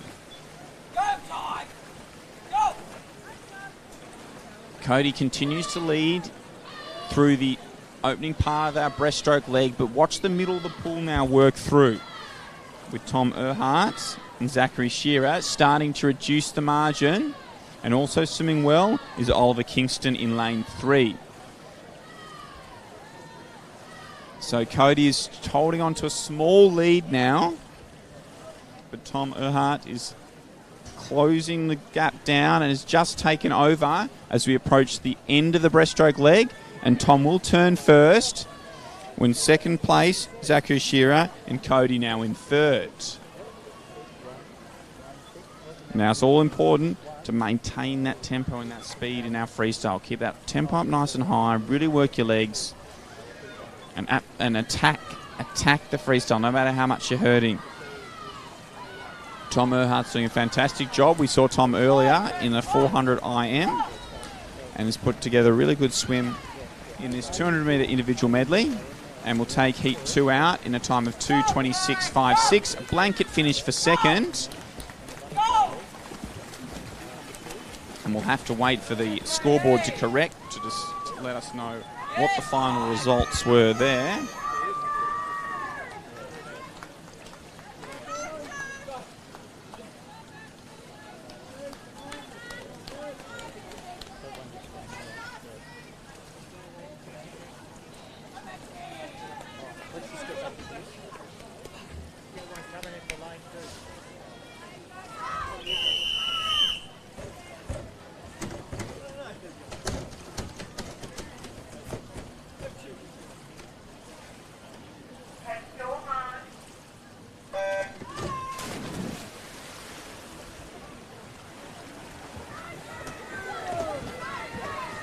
So underway here in heat 3 of the boys 14-15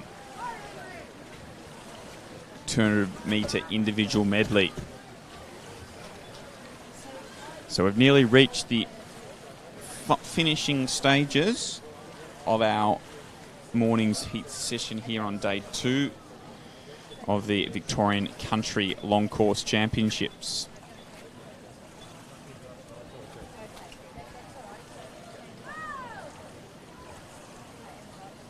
Our boys in heat 3 are making their way through the backstroke leg now, with Henry Allen in the lead and keeping that tempo nice and high in that backstroke leg, really attacking a race, which is good to see. Swimming well in lane 7 is Max Mason, as he's currently sitting in second place at the end of the backstroke leg, with a tight battle for third across the rest of the pool. But it is Henry Allen who's going to lead at the beginning of the breaststroke from Max. And now let's look at our breaststrokers starting to look to make some moves. Looks like at the first few strokes of breaststroke, Luke Gallagher has started to gain some ground on those ahead of him. So Luke's looking to move and narrow that margin down on Max over in lane 7, while Henry Allen maintains his lead through this breaststroke leg. So Henry Allen's going to lead through the 150-metre mark, but his margin's much reduced as we enter our freestyle leg. So it's a nice tight battle between Henry and Max Mason through this freestyle leg, but Max has maintained his lead that he established at the start of the race.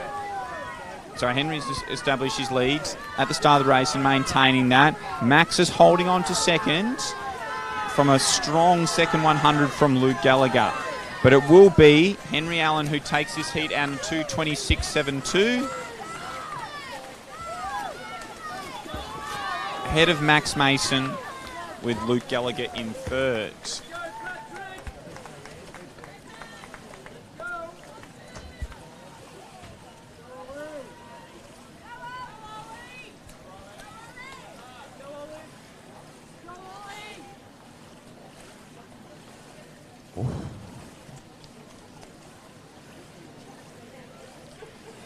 And I think Luke Gallagher may have just missed out on the final by 0.01 of a second. Or is sitting in 9th place at the moment. We still have two more heats to go.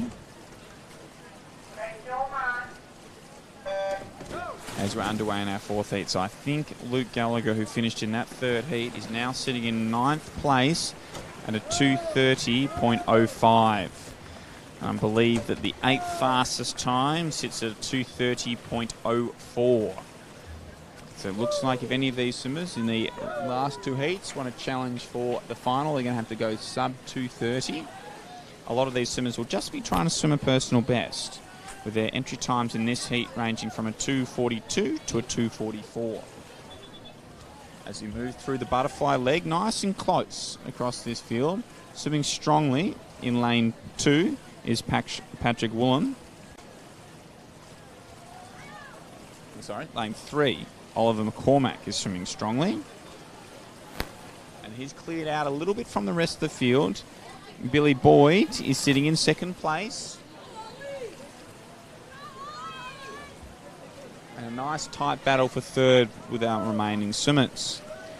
So Oliver McCormack, who was our early leader through the butterfly, maintains that lead through the backstroke leg, ahead of Billy Boyd, and in 3rd place at the 100-metre turn, Xavier Telford. So now we move into our breaststroke leg. And Oliver McCormack continues to keep that tempo up, driving forward, keeping his stroke nice and long, and has extended his lead over the rest of the field in this breaststroke leg. So he's putting together a really good swim here, Oliver. We have an infraction report for event 67, heat 5, lane 6. The swimmer was disqualified. So Oliver leads at the end of this breaststroke leg, with Billy Boyd holding on to second, and the sail teammates of Riley and Jonah close together in 3rd. It will be Oliver McCormack who's going to take this 4th heat out, set the speed right from the start here, and is putting together a really good swim at an entry time of 2:43.4, and he's going to smash that in a 2:30.74. Again, very, very close to making that final, but is just going to miss out, with Billy Boyd coming in 2nd, and in 3rd place, Riley Lowe. Must do so prior to 1:11 p.m.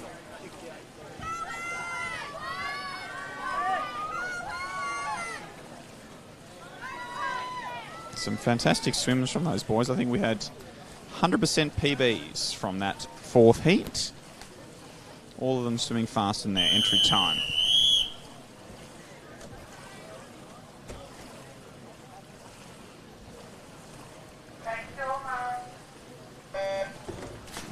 And we're underway here in our 5th and final heat.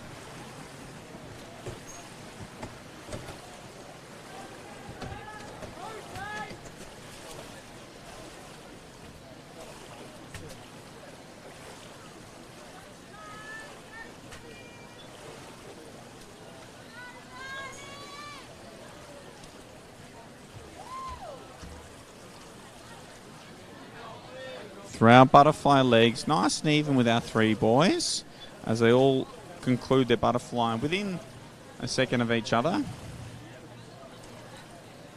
As we move into our backstroke, they've all come off the wall nice and evenly again. So Edward, Kane and Raphael having a nice battle here in Heat 5. Edward O'Connor has moved slightly ahead halfway through this backstroke leg. He's doing a really good job of trying to keep that tempo up nice and high in his backstroke.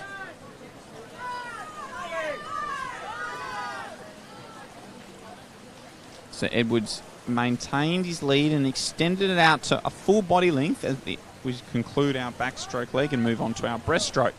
Got a little bit jammed up on that turn, but he leads ahead of Raphael in second and Kane Reynolds in third. Kane's did a nice strong turn and it looks like he's the strongest of the breaststrokers out of these three swimmers, and is going to look to gain some ground on Edward through this breaststroke leg. So Kane has now moved into second and is chasing down Edward in first place through the first 30 metres of our breaststroke leg.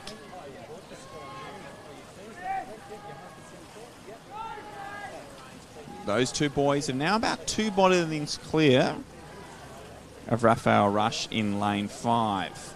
As we come to the last 5 metres of our breaststroke leg, is going to touch together between Edward and Kane as we move on to our freestyle. So we're going to have a battle down our freestyle leg with Raphael not out of this either. So great swims from these boys in this last heat. All entered with the entry times in the 2:45 range. We'll see how many of them can swim some PBs here as we move into the final 15 metres. Edward O'Connor has re-extended out to a body length lead. Kane's holding on to second, but Raphael's finishing strong. It is going to be Edward O'Connor who's going to take this heat out in a 2:40.53. Tied for second, with Kane holding on Raphael. All three of those boys posting nice PB swims. We're now moving on to event 69, the last of our female events for this morning, the women's open 100 metre breaststroke.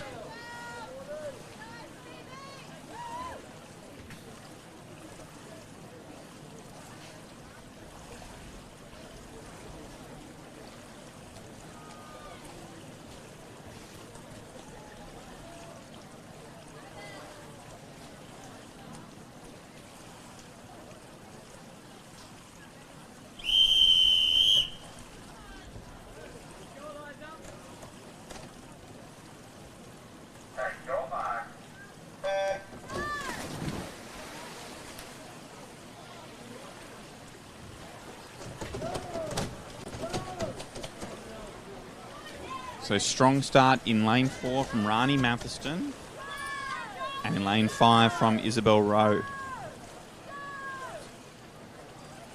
So they lead through this opening 25 metres of our breaststroke leg of this women's 100 metre breaststroke.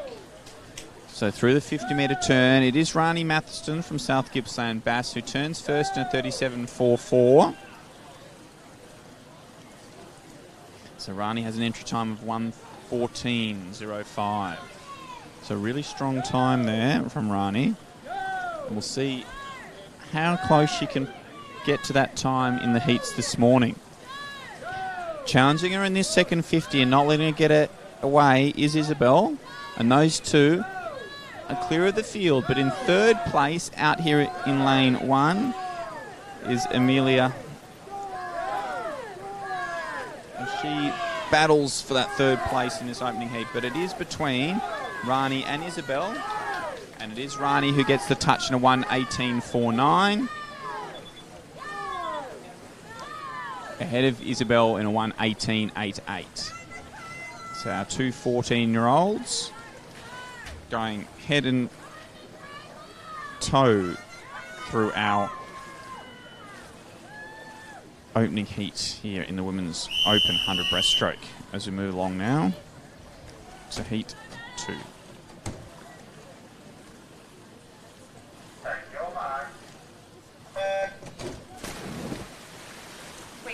Southern fractional reports. Event 68, Heat 2, the swimmer in lane 2 was disqualified. Did not touch with both hands simultaneously at the end of Strong start down in lane 1 from Madeline Pearce in this second heat. Now making their way through. In the middle of the pool, Sophie McKenzie from South Gippsland Bass. The swimmer in lane 1 was disqualified. Fully submerged prior to finish touch in the backstroke leg. That's event 68. And it is in lane 4, Sophie McKenzie, who's leading with Darcy Guthrie. Darcy, slightly more experienced athlete, probably got the better of those turns, but now starting to swim well in lane 3, Lara Judd. So those three have started to clear out from the rest slightly, and it is Darcy Guthrie who is leading with 15 metres to go, half a body length clear of Lara Judd, with Sophie McKenzie in third. So Darcy has cleared out and will take this second heat out in a time of 1:17.52. Ahead of Lara with Sophie in third.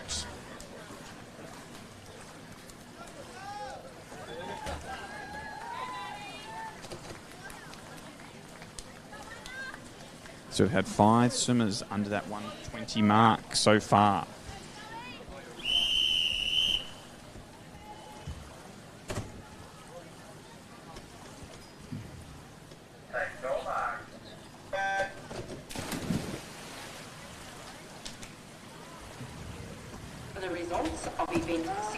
So Zoe Schneider in lane 4 leads through this first 15 metres. Also swimming well here in heat 3 is is it Jessie Steinem and Anna Swanton in lane 6 and 7.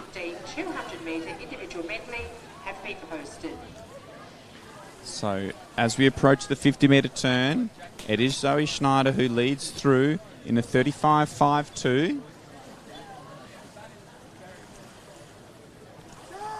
With Sienna Matheson in second.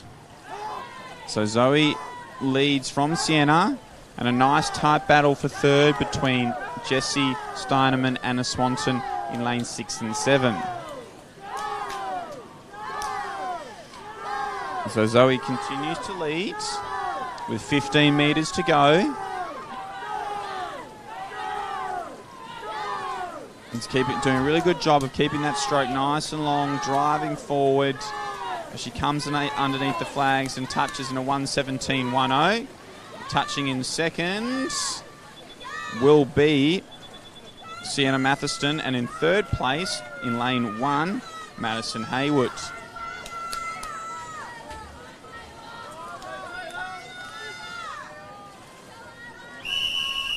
As we move now along to our 4th heat of this Women's Open 100 breaststroke.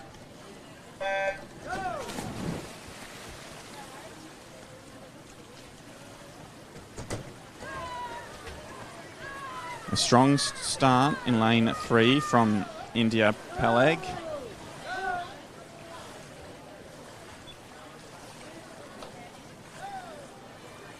India Peleg is continuing that momentum she got off the start and leads through the 35-metre mark as we approach the first turn. So India leads through the turn in a time of 37.88. But nice and close behind her. So India continues to lead out by about 2 body lengths. A really tight battle between Isla and Talani in lane 4 and 5. Also swimming well out in lane 7 is Marley, and down in lane 2, Layla. But it is India who is going to take this heat out as she comes underneath the flags with 5 metres to go and is going to touch the wall in a 1:21.22. Ahead of in second place Marley, and tight for third with Talani getting the touch.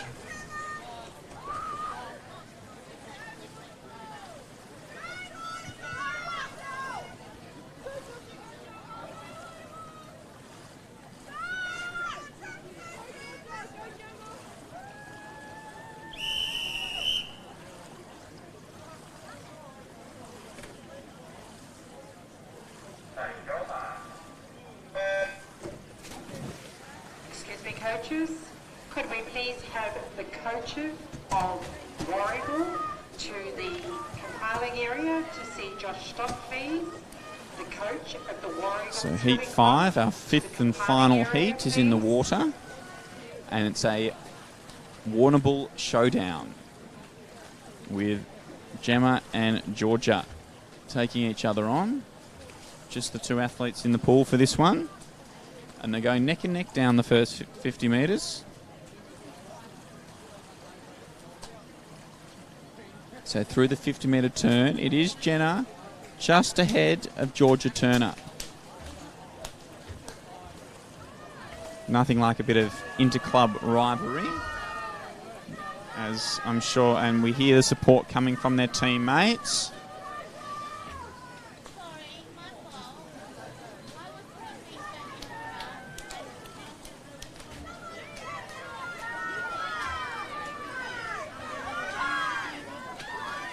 Okay, now it looks like it's swapping over in this final 25-metre. Georgia Turner is just getting the edge over Gemma Bond as they come up to the last 7 metres. Underneath the flags they move, and it is Georgia Turner who is going to touch first, just ahead of Gemma Bond.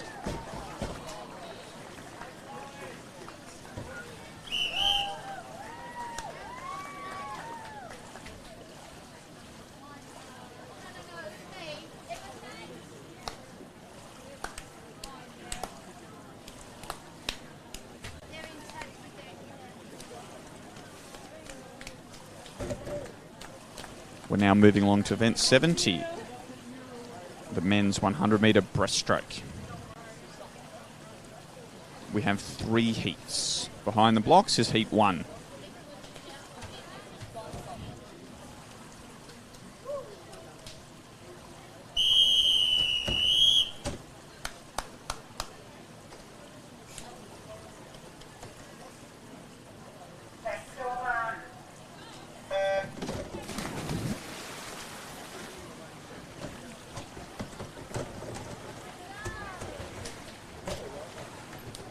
A strong start from Callum Halloran-Lavelle.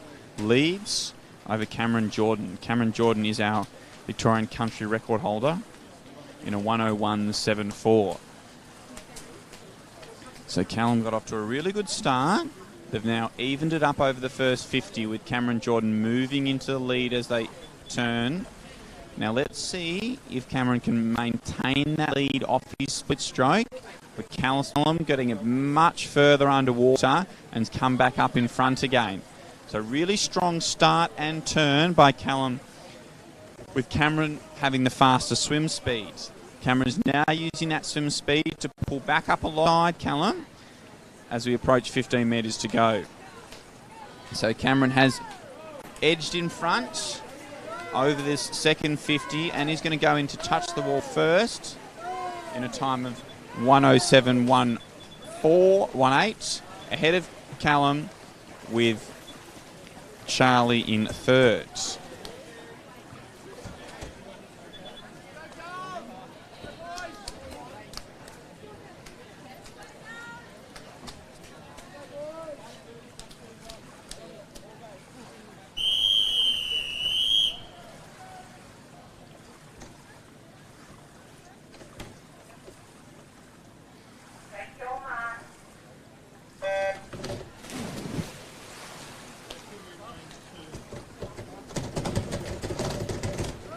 So we've moved on to our second heat here of our 100-metre breaststroke. Ashley Nichols off to a good start. Ashley's really strong off his starts, but now Edward Meddings has matched him and looks like he's starting to move ahead as we approach this 50-metre turn. So it will be Edward Meddings who turns first in a 31.85. Ahead of Ashley Nichols. Strong second 50 from Dwayne Schneider. Has also moved him into contention here. Edward Meddings is holding off his teammate Dwayne, with Ashley battling away to maintain that second place as well. But it will be Edward Meddings who takes this second heat out in a time of 1:07.24. Tight for second, with Dwayne Schneider just getting the touch ahead of Ashley Nichols.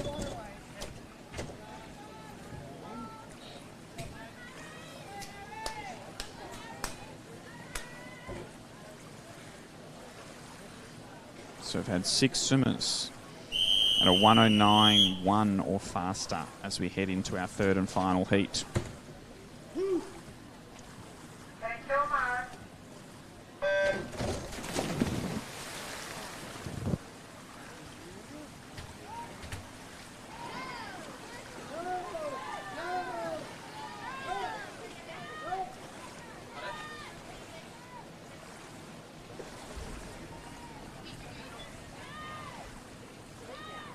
So in this third and final heat, nice and even over this first 50 metres between Brandon, Josh and Gabe in the centre of the pool. And it is Josh who turns first in a 31.81 and stays under the water longest to maintain his lead off that split stroke. So Joshua continues to lead. Now the battle for second is tight between Brandon and Gabe. And Gabe slightly ahead of Brandon as we move into the final 5 metres. But Josh is still leading. While his margin's reducing, he's going to take this heat out in a 1:08.47. Ahead of Brandon with Gabe. No, Gabe getting the touch. It was Gabe who got this touch for second, with Brandon in third.